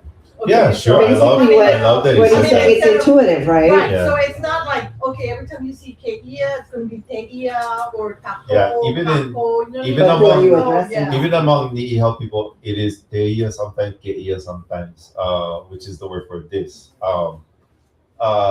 So going back to my translations now, I need to convey how casual relationships are between characters and how formal relationships are between characters. And I want it to be funny. So like Tolkien in The Hobbit. So Bilbo Baggins ends up in the forest, and they try to, because they couldn't get food, so they're trying to make him go steal food from the goblins, not goblins, the trolls inside the forest. So they make him go sneak up and go try to grab the food out of the pocket of the troll, and so he goes and he gets caught. But obviously, in Tolkien's the original English, they're speaking Cockney British English to each other, and it's obvious they're talking Cockney to each other. I have to somehow reflect that they talking this slang to each other, and so I decided they could speak Ni Hao to each other. Oh, that's a good one. And so, when to use it in the type of work that I do, it depends on what you're trying to convey. What was the original intent? It's like these two brothers was hanging out in the garage, and it was like Ohana time, and they was throwing back a few, and then when they talk to each other, they just go and blurt it out, So that's how it went. So you will see tease in scenarios like that. But you know what? I like that how you actually took the characterization of the person or of the and try to emanate that feelings in Olelo. My other question was, what is your mana or your Ike on written language versus the oral language? What do you see is in the difference? And we're not talking Paipala, but I'm just saying, what would you see as a difference in the written as well as the oral? So a couple of things that you're bringing up, which is a very valid point, is what is the baseline? Like, what are you basing this off of? Like how I'm saying that, oh yeah, you talk formal talk. Well, what is formal talk relative to what? You know what I'm saying? So you need to know what a baseline is. And you don't know that unless you crowdsource all of this data and then crunch it together and then look at, it's called discourse analysis, and be able to identify what is that band of register that fits in this scenario, but in another scenario, it's this other, thing. And I love what I do as a freelancer because I get to do whatever the hell I want to do, but I have all of my clients and stuff like that forces me to be engaged literally in the Hawaiian language newspapers of the 1800s all through every single day, even today, earlier, because I took a pause. I had to check on a client and I said, oh, okay. Good friend of mine, grandbaby just born this morning, asked me for a name. Baby was like, they're in Kaneohe and they wanted Ka'ua. And I did a fast search. Oh, the rain name in Kaneohe is Apua Kea. So, Apua Kea. Olapaka uira ikaneohe. From that song, it says, Ika'ua Apua Kea. So I said, use this name, Apua Kea. That's the name of the rain in Kaneohe. Also, lucky for us that Hawaiians back in the day, a lot of people don't realize that once the missionaries came, there were some good things that came from it, which included the fact that teaching the natives a written language meant that 100% of Hawaiians were literate for a time. 100%. And because of that, they loved to journal. They love to write and create lyrics. So we are so lucky in this day and age that he gets to go and research and find the newspapers from 1820 and whatever, and they mentioned everything. And thank God for the development of the internet that we can actually do the searches. Yeah. You had a question. Yeah, it's actually kind of related to what you just said, but is there an original script or was it just strictly oral? Pardon me? The Was it only oral? Yeah, I mean, 1826 is when Calvinist missionaries came to Hawaii and they wanted to publish the Bible in the language which they were doing in other places in the world. And so they sent their missionaries to the different islands to learn the language as best they could. And then they gathered together in Kona and had a vote. They had a room like this. They all gathered and they said, "Who wants A?" And everybody raised their hand. "Who wants E?" And then when they came to the consonants, they got confused between the T and the K, because to us it's the same. There's no difference. And you can say it once with a K and once with a T, but it's the same word as far as we're concerned. They didn't like that. It didn't help them trying to produce the Bible. So they said, "Who wants K?" And hands raised up. "And who wants T?" And the K one by one. So it wasn't any written language prior to that. Prior to that, no. So it was these foreigners who created this alphabet system. Same is true most parts of the world. Yeah, you go back far enough, even English didn't have a writing system. And so it was developed. 14 letters, is that correct? A, E, I, O, U, E, K, L, D, V, Okina would be 12. But the Okina was invented in 1957. It's not part of the I know, original but I script. mean, even when you read the newspapers, there's no Okina. But we know how to read it. Yeah, Yeah. yeah, So I- because I can read, I understand the whole context of what the material is that I'm reading. I don't need it. So for natives, even to the Niihau people, we don't need the Okina and the Kanako. We don't need it because we can look at a big amount of text, that whole page of text. I read as fast as I read in English. So in English, as you're reading material, you don't read just the word, one word. No, you can. Your eyes can see. Your eyes can see. So how fluidly you read out loud in English is because you're understanding where it's going. You understand the larger context, and that is also true for native speakers of Hawaiian. I can read out loud with no okina, no kako because I can see where it's going, and that's also true. So there's a bit of a conflict happening today with new speakers of Hawaiian who are insisting there always must be okina and kako, and then our native speakers, especially Niihau, we're like, you can use them, we don't need them. But It's such an interesting dynamic to see that. I mean, growing up also, because a lot of our friends were still learning English, or our Niihau friends were still learning English, and we're like trying to tell them, well, you know, it's like this, you know. But they dominate by thousands, tens of thousands, and they're actually lobbying the legislature of the Hawaii state government to sanction only okina kako all the time. So I am part of a group that is lobbying the legislature to say no. That's for them, not us. We never lost the language at any time. We are continuously native speakers since Haloa. So you don't get to tell us that we're forced to use those things when that is not how we do it. And so forth. And that's been a difficult challenge in the legislature because none of them speak Hawaiian. So they're having to get educated by external people who have a political agenda on either one side or the other side. But from the Niihau side, we have always said, support them. Whatever they ask you for, give them the money. And then there's us. We have always been here.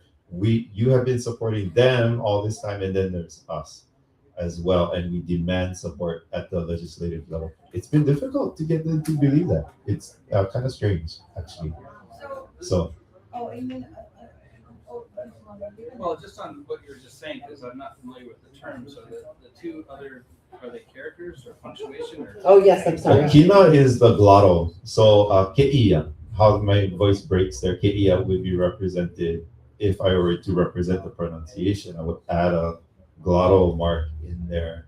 But and then there's a macron, which is the only one and on. If anybody tells you the diacritics with an S in Hawaiian, that's not true at all. It doesn't exist. There's only one, and it's the macron. It goes over a vowel. So you'll see in the text there's a macron, and it means you pronounce that vowel extra long, is what it means.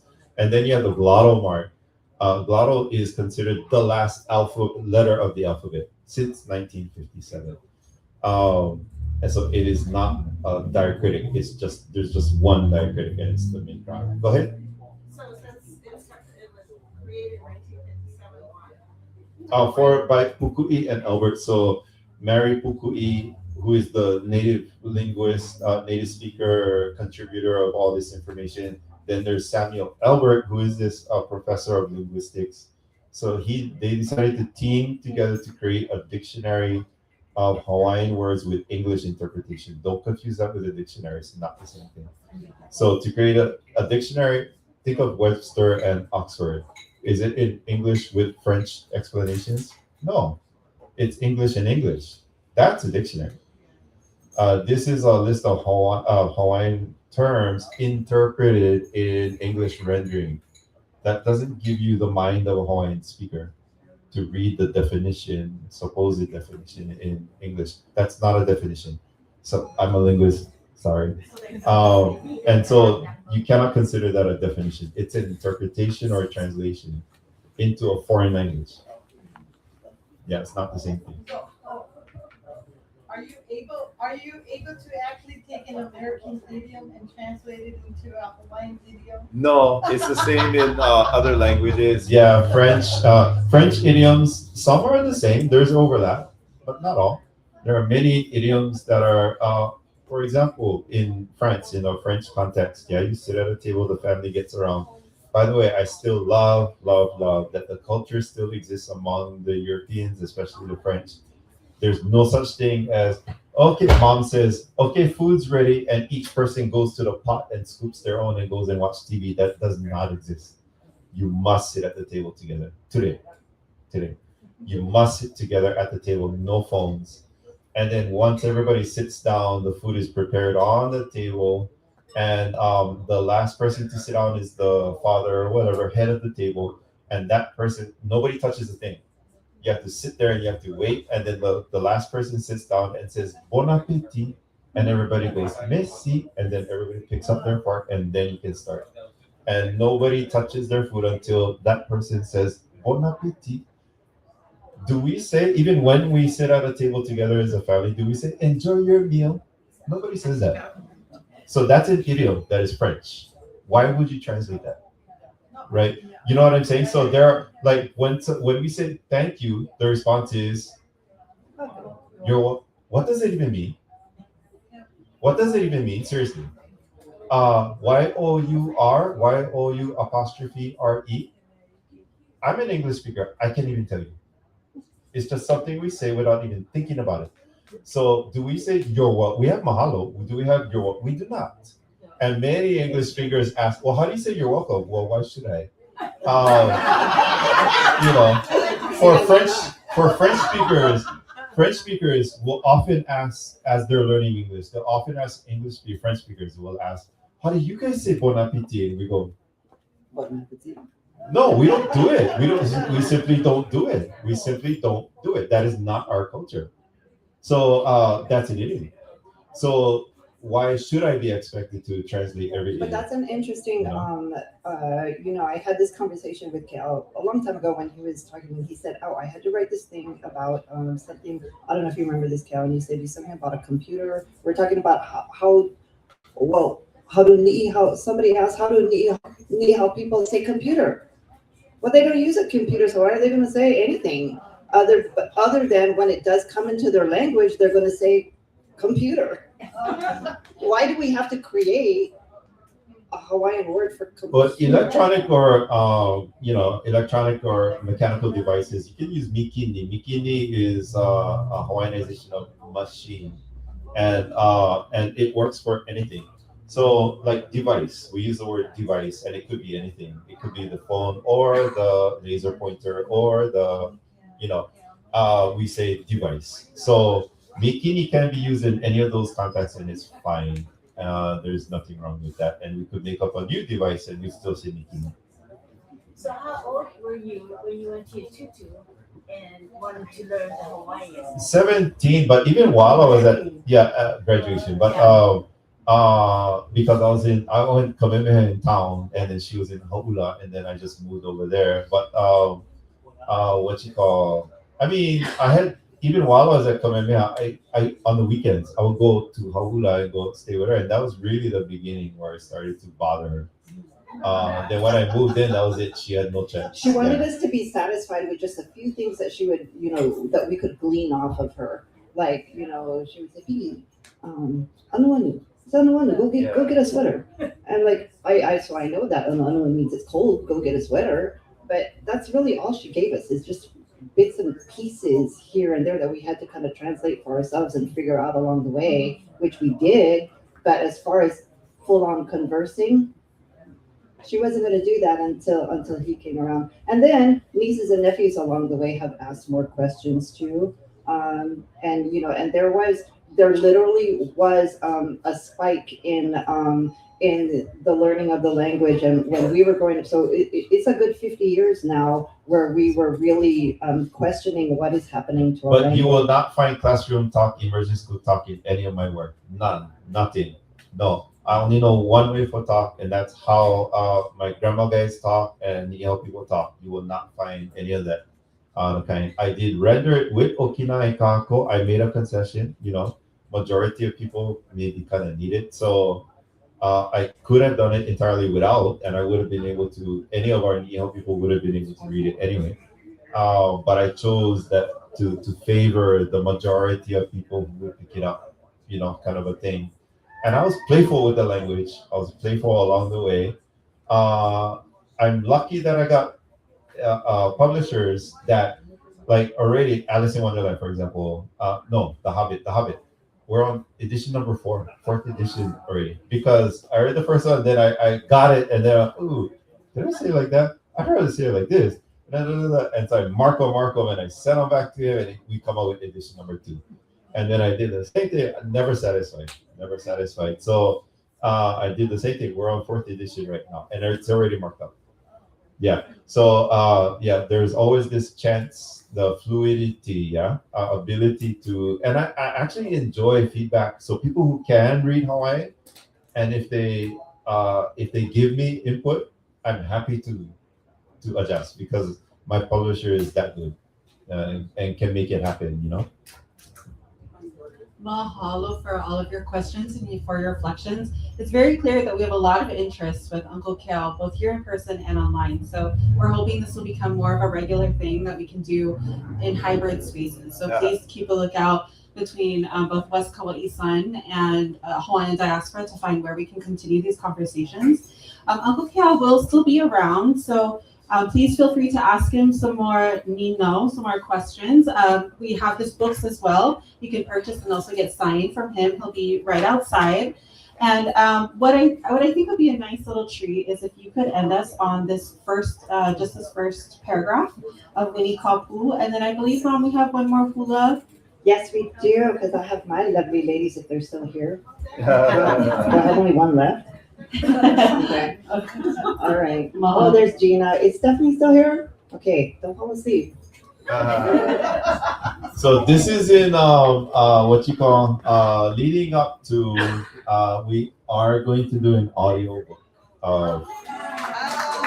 But it's just listening to the way he speaks it just makes it so fun. And I have to say that not this past year, Mayor Monarch, not last year, was it 2 years ago, Mayor Monarch, when you did that presentation? Yeah. Last year. Yeah, 2 years. Not this one, 2 but years, last 2 year. years. Yeah.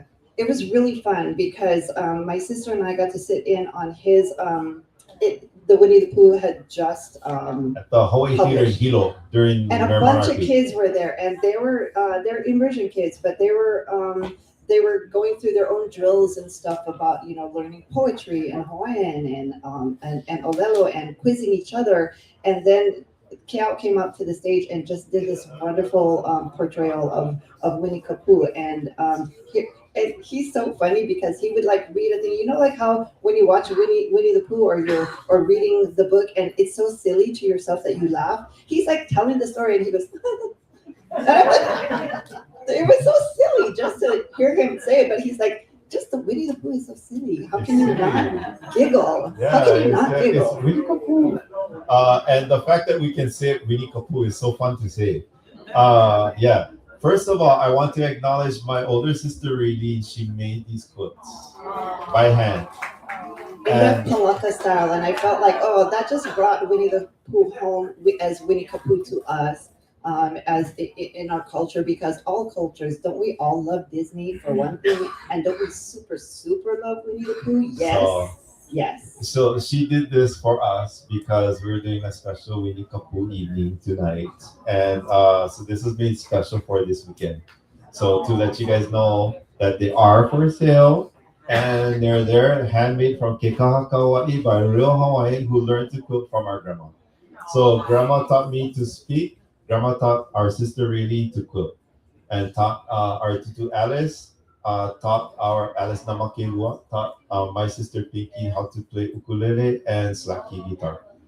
Uh, and then she has a jacket outside on the rack outside over there. It's quilt, but made into a jacket with a hoodie. You guys gotta see it. It's amazing. It's outside over there. So yeah, buy all that. Anyway, that all was created for this weekend, so we could bring to you a little bit of Winnie Kapu.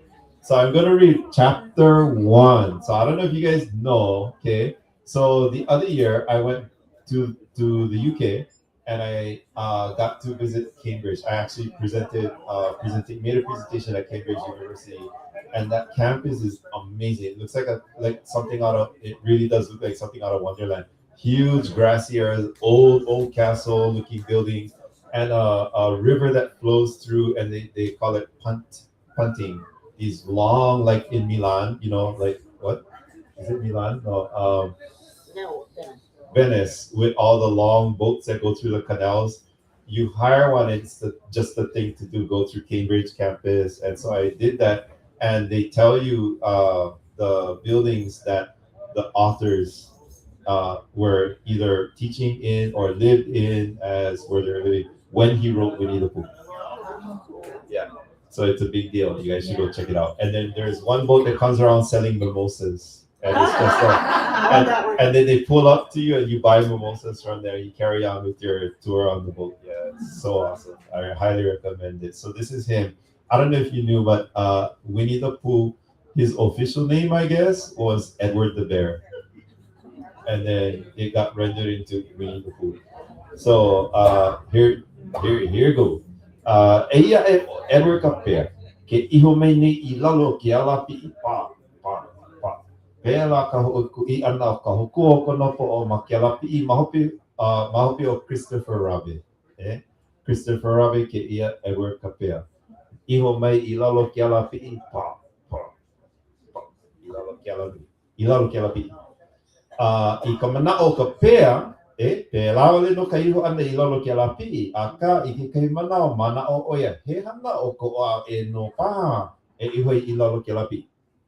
A ina I kuwiki ka ho'okui ano ki po no ka no'o pono ho'o I hola o ia I kona mana'o a ahe no pa hana Hawaii awe a eia la ka ho'i o ia ma ke kumo o ke alapi ua makaukau no o ia no ka launa pu me oe o Winnie ka pu no ia.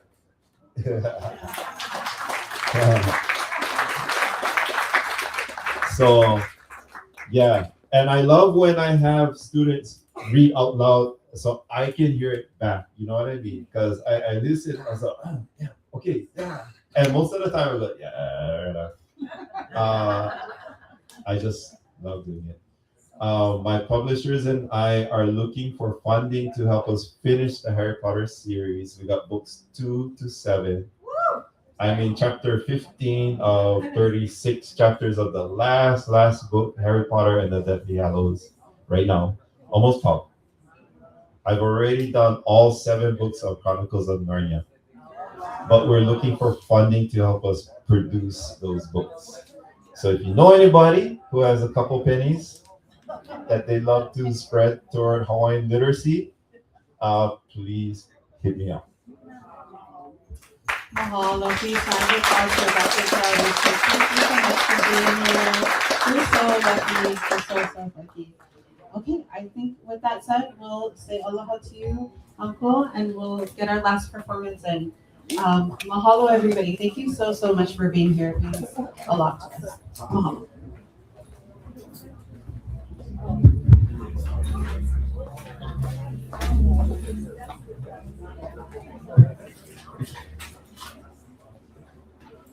what happened to Pinky? Okay, hang on, I gotta find my phone with the music.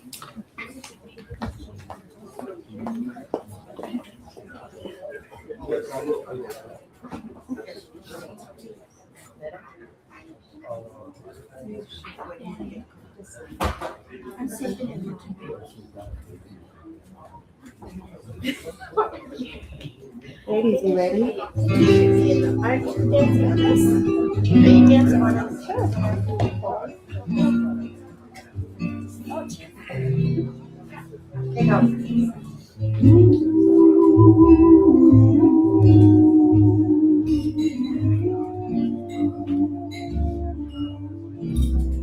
Let me tell you of soft green seas, a mass of lakes,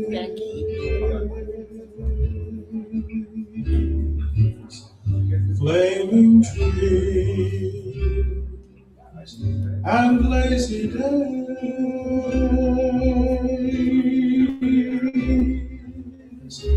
fragrant nights of songs and of flowers, melting lights and dream-filled hours,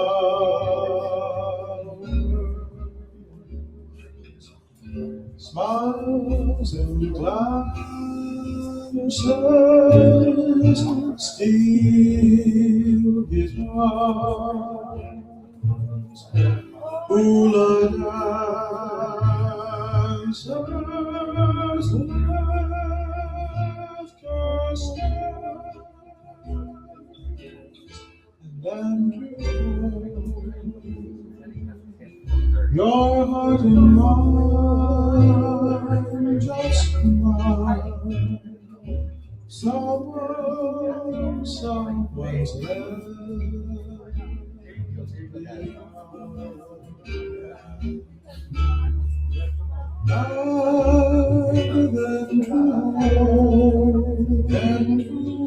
your heart and mine,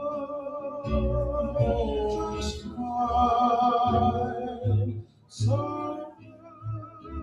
Someone's left me.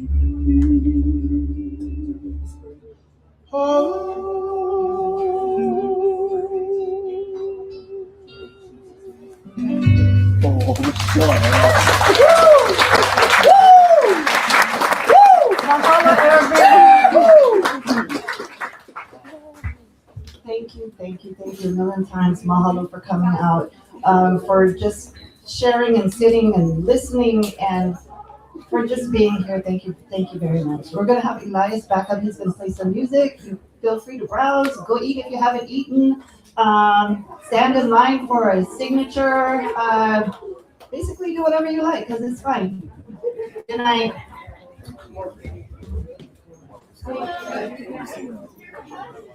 Thank you. You're so welcome. Thank you for coming.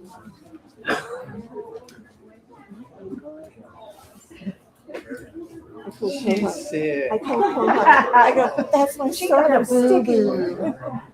sticking to it.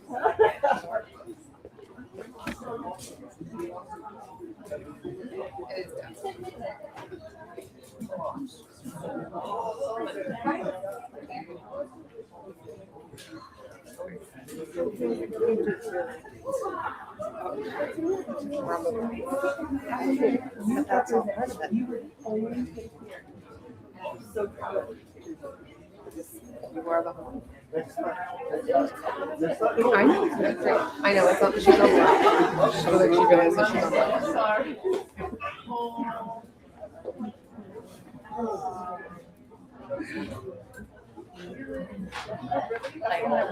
I know, it's like, so sorry.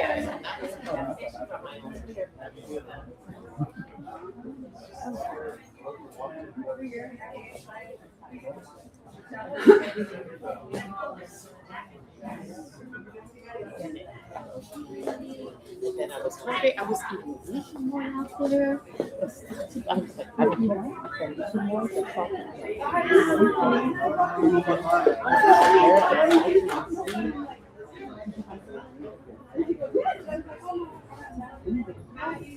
Yeah, those are that back one. You're going from book signing like 2 hours.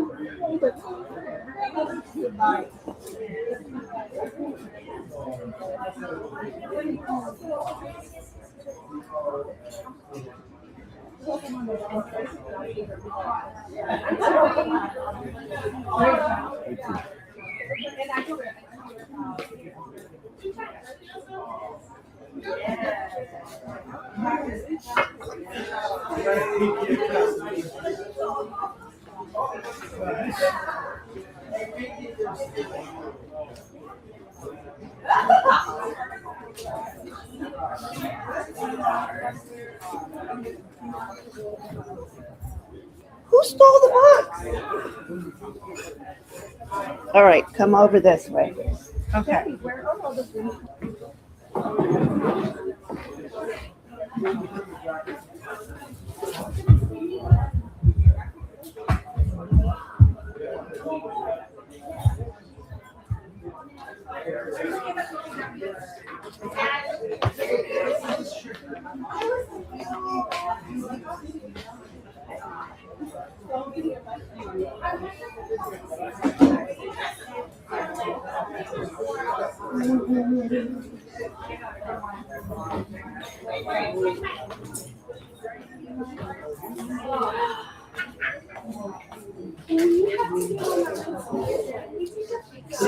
Oh, yeah. I want to make sure that happened before we left. Thank you for asking. I wish we could see one. We have our picking up our youngest. Let's go. We can go. Oh, I know. Yeah. Oh, thank you for coming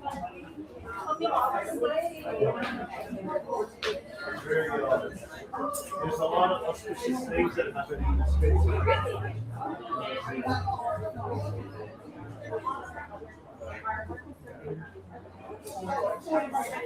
He thinks he's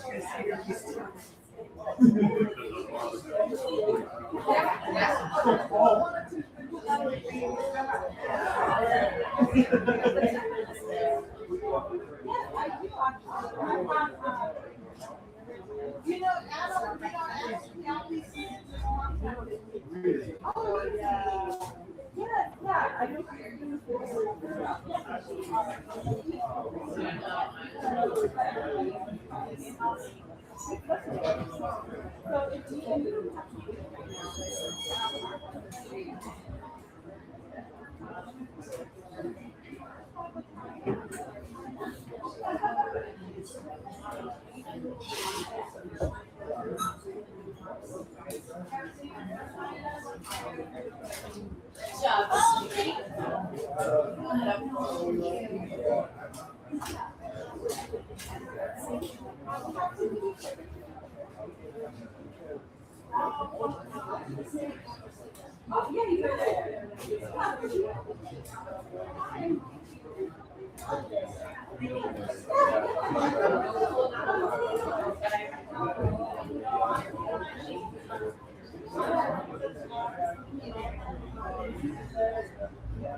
You want to see something in there?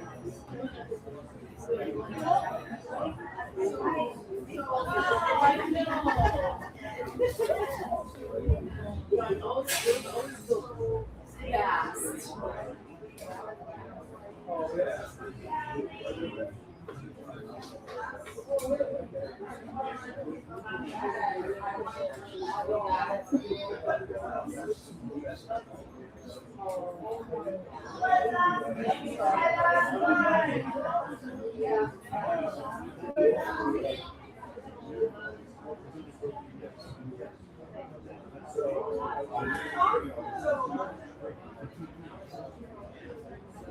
Going once, going twice.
Oh, good. All right. Okay.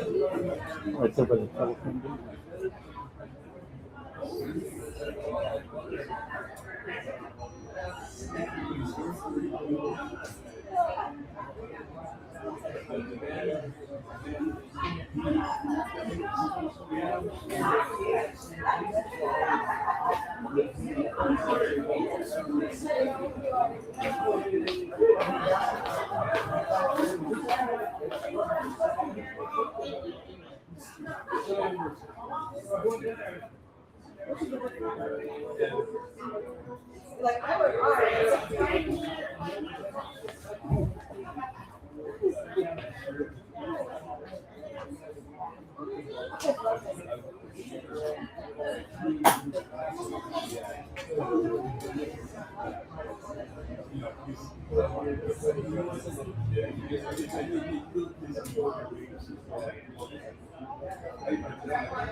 I saw you in my dream.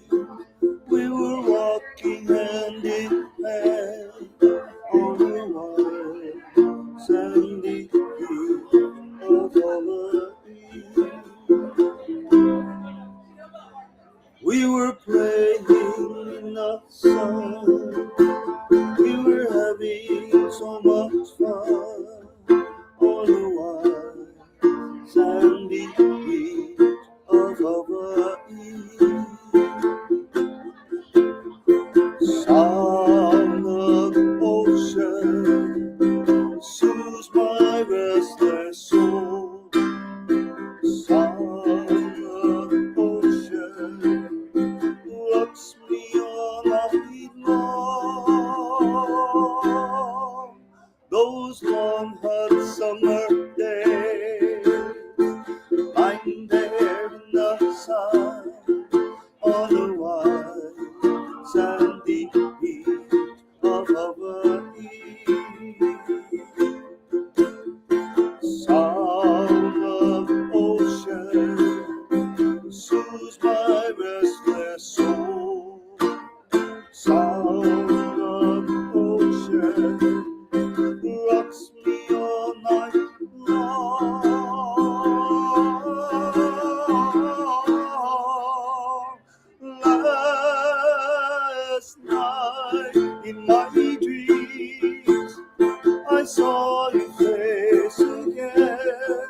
When you going back home? Uh, When you went back home? Monday.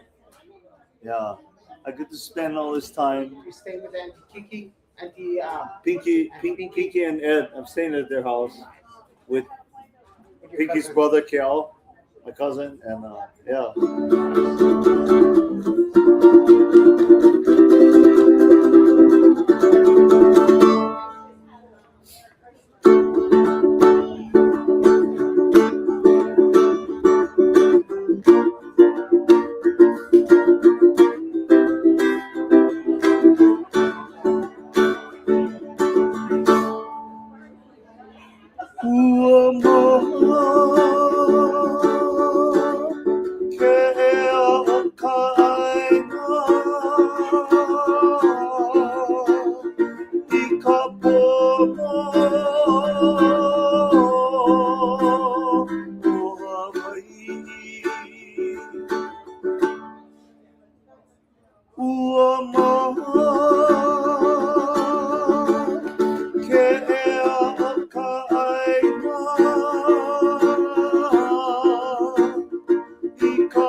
If just for a day our king and queen would visit all these islands and saw everything, how would they feel about the changes of our land?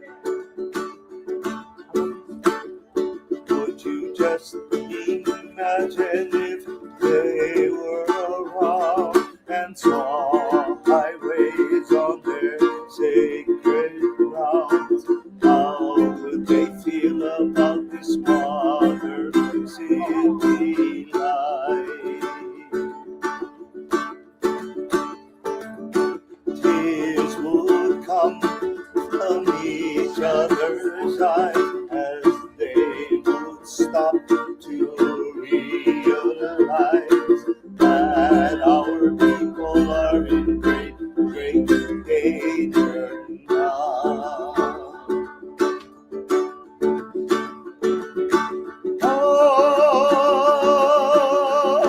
How would they feel? Would their smiles be content, then cry?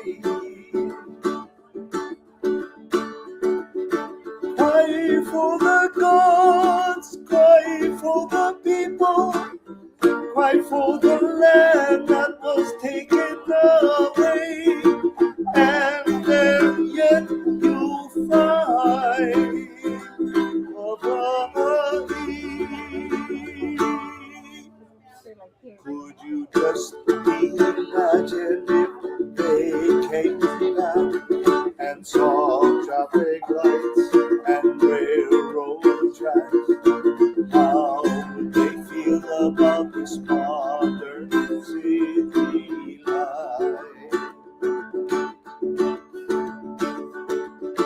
Tears would come from each other's eyes as they would stop to realize our land is in great, great danger now.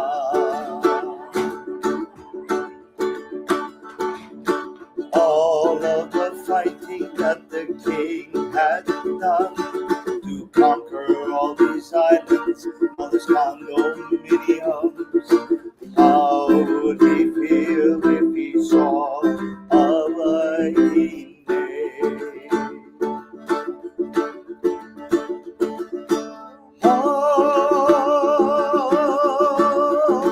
Would he feel? Would his smile be content, then cry?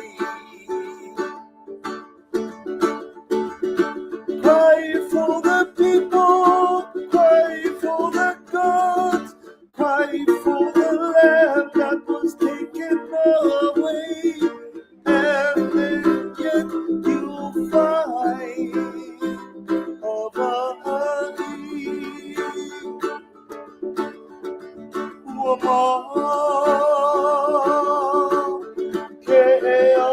Pā'ina, ikapono,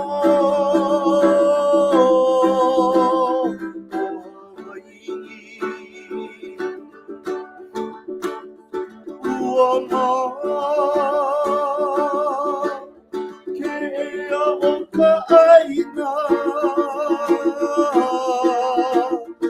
ikapono,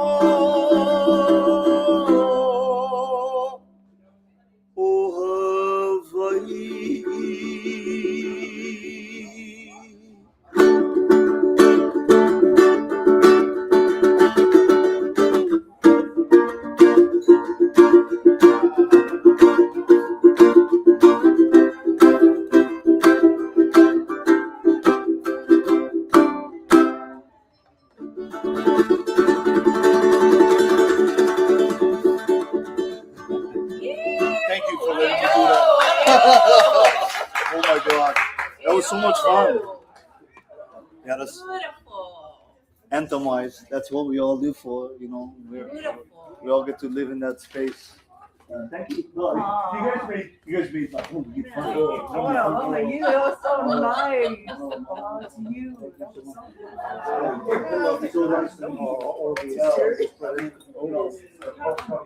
I know. I didn't know. You could see. From our resort in Diaspora, yeah. This is my auntie. Coordinator right now.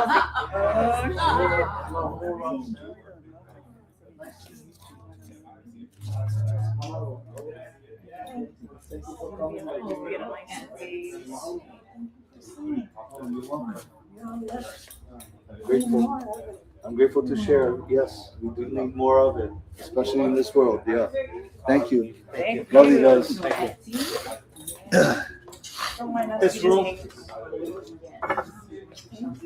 Oh, that was beautiful. Beautiful. Let's sit for a little bit. Let's sit. For a little bit. I'll be right back. Keep your time. No, nobody knows.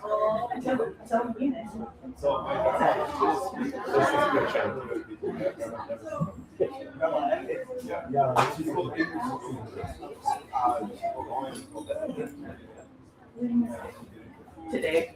Yesterday.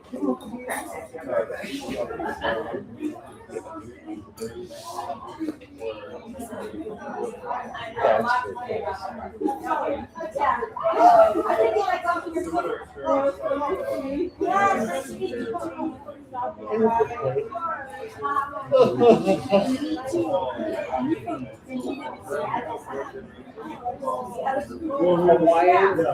We're all looking It means we're covering the Hawaiian culture. Okay, so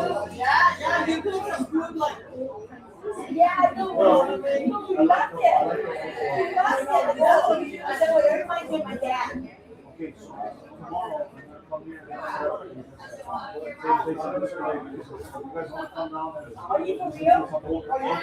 and so like see the kid. They're doing a couple things.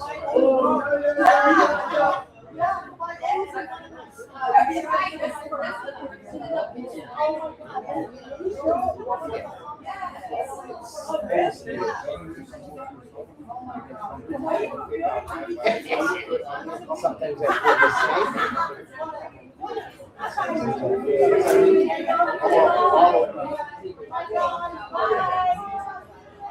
sometimes I get tired.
These two cats are blowing up. These are not regular cats. These are bobcats.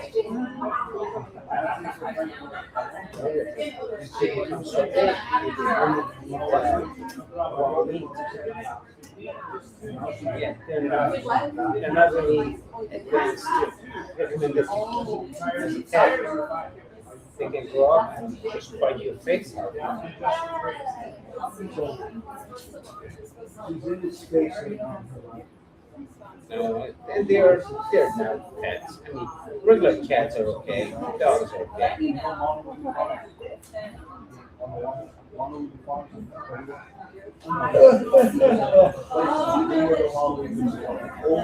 Old horse.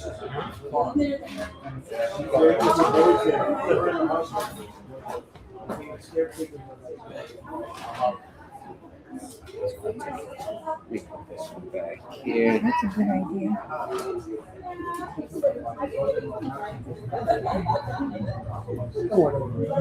Say move.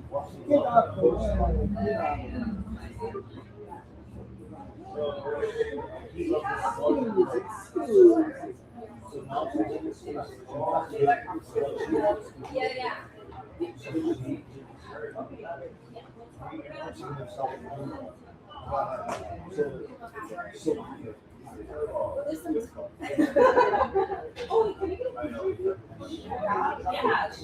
Can I take you a picture of me and Jessica? Yes. So Jessica is the founder of Nave Kilo.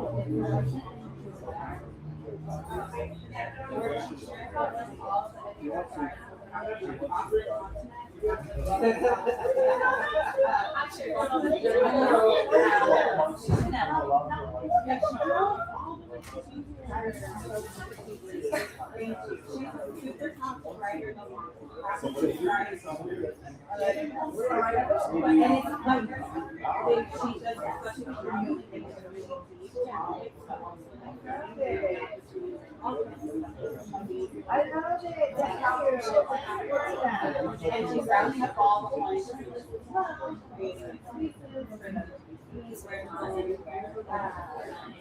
It's so hard. Well, yeah, you're there. Yeah, sure. I'm so excited. Okay. Hang on, let me make sure I do it right. Right, it's this photo. Okay, I'm gonna go do this.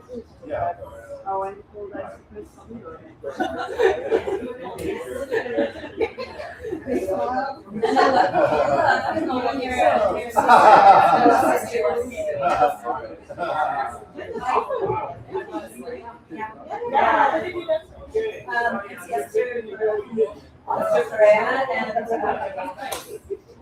And 17.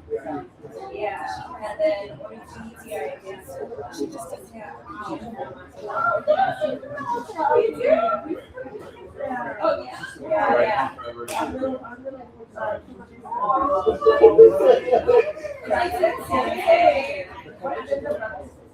Yeah, still Anthony and Katrina.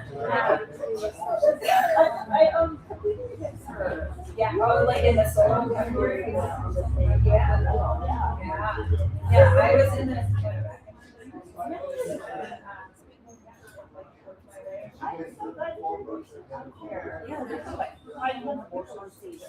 We did that. Yeah, that's long. We have to go to where and the costume changed. Yeah. They were one of our.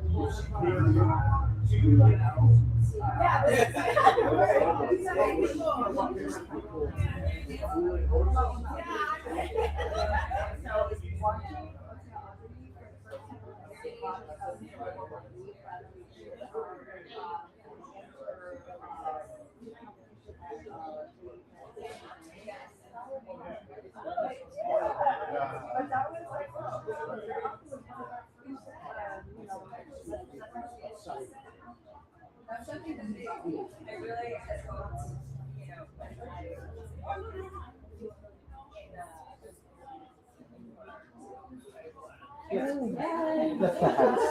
Let's go have a seat. Have a seat. Huh? I have a jacket. Huh? You said it's cold. Have a seat.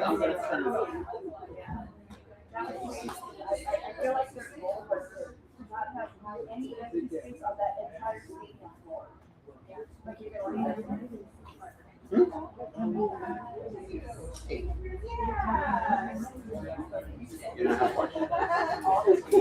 I can see it. I can see it.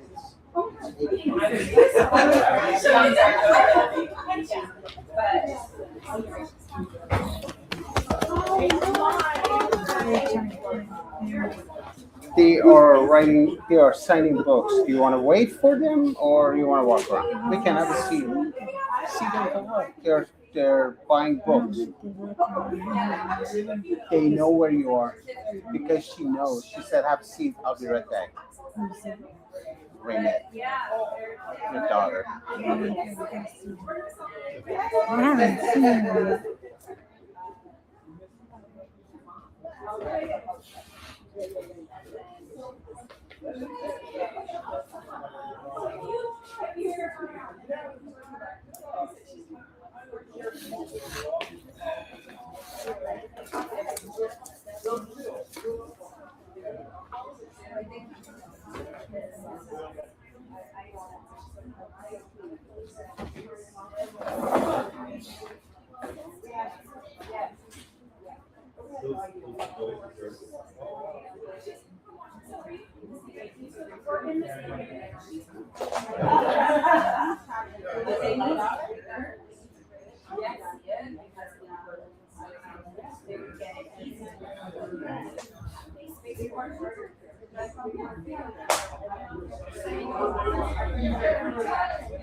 Thank you.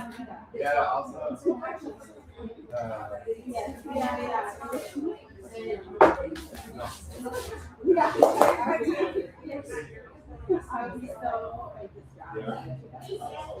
I saw people eat those.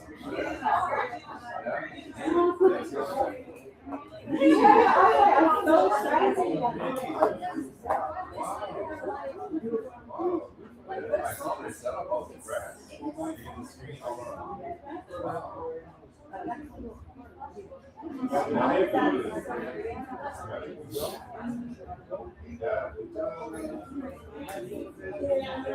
Crazy liars. Clean it up.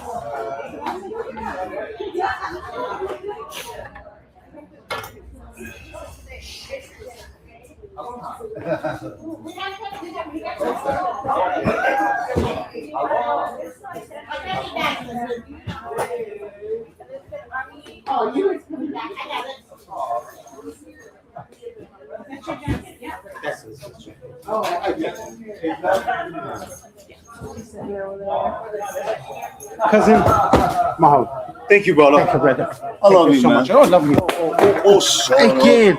Oh my god, no, that's not you. Let's That's wait. not you. That's me. Let's wait. Another spill. Let me get the paper towel. Oh, Hold on. then this. Don't go in this there. is- Hold on. This guy right here. Yeah, here's the cap. Hold on. Here's I'll the be right cap. back. Don't worry.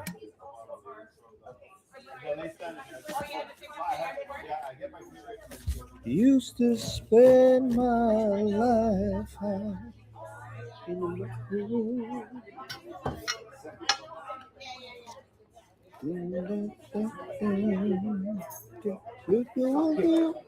Let's try first. Yes, the laptop. Yes. So how many kids you have, brother? Oh, I have a grandson. No way. Yeah, he's How- 10 years old. No. And then my stepson is in his 40s. Unfortunately, he's not really connected to the space, but I love that my grandson is near me, and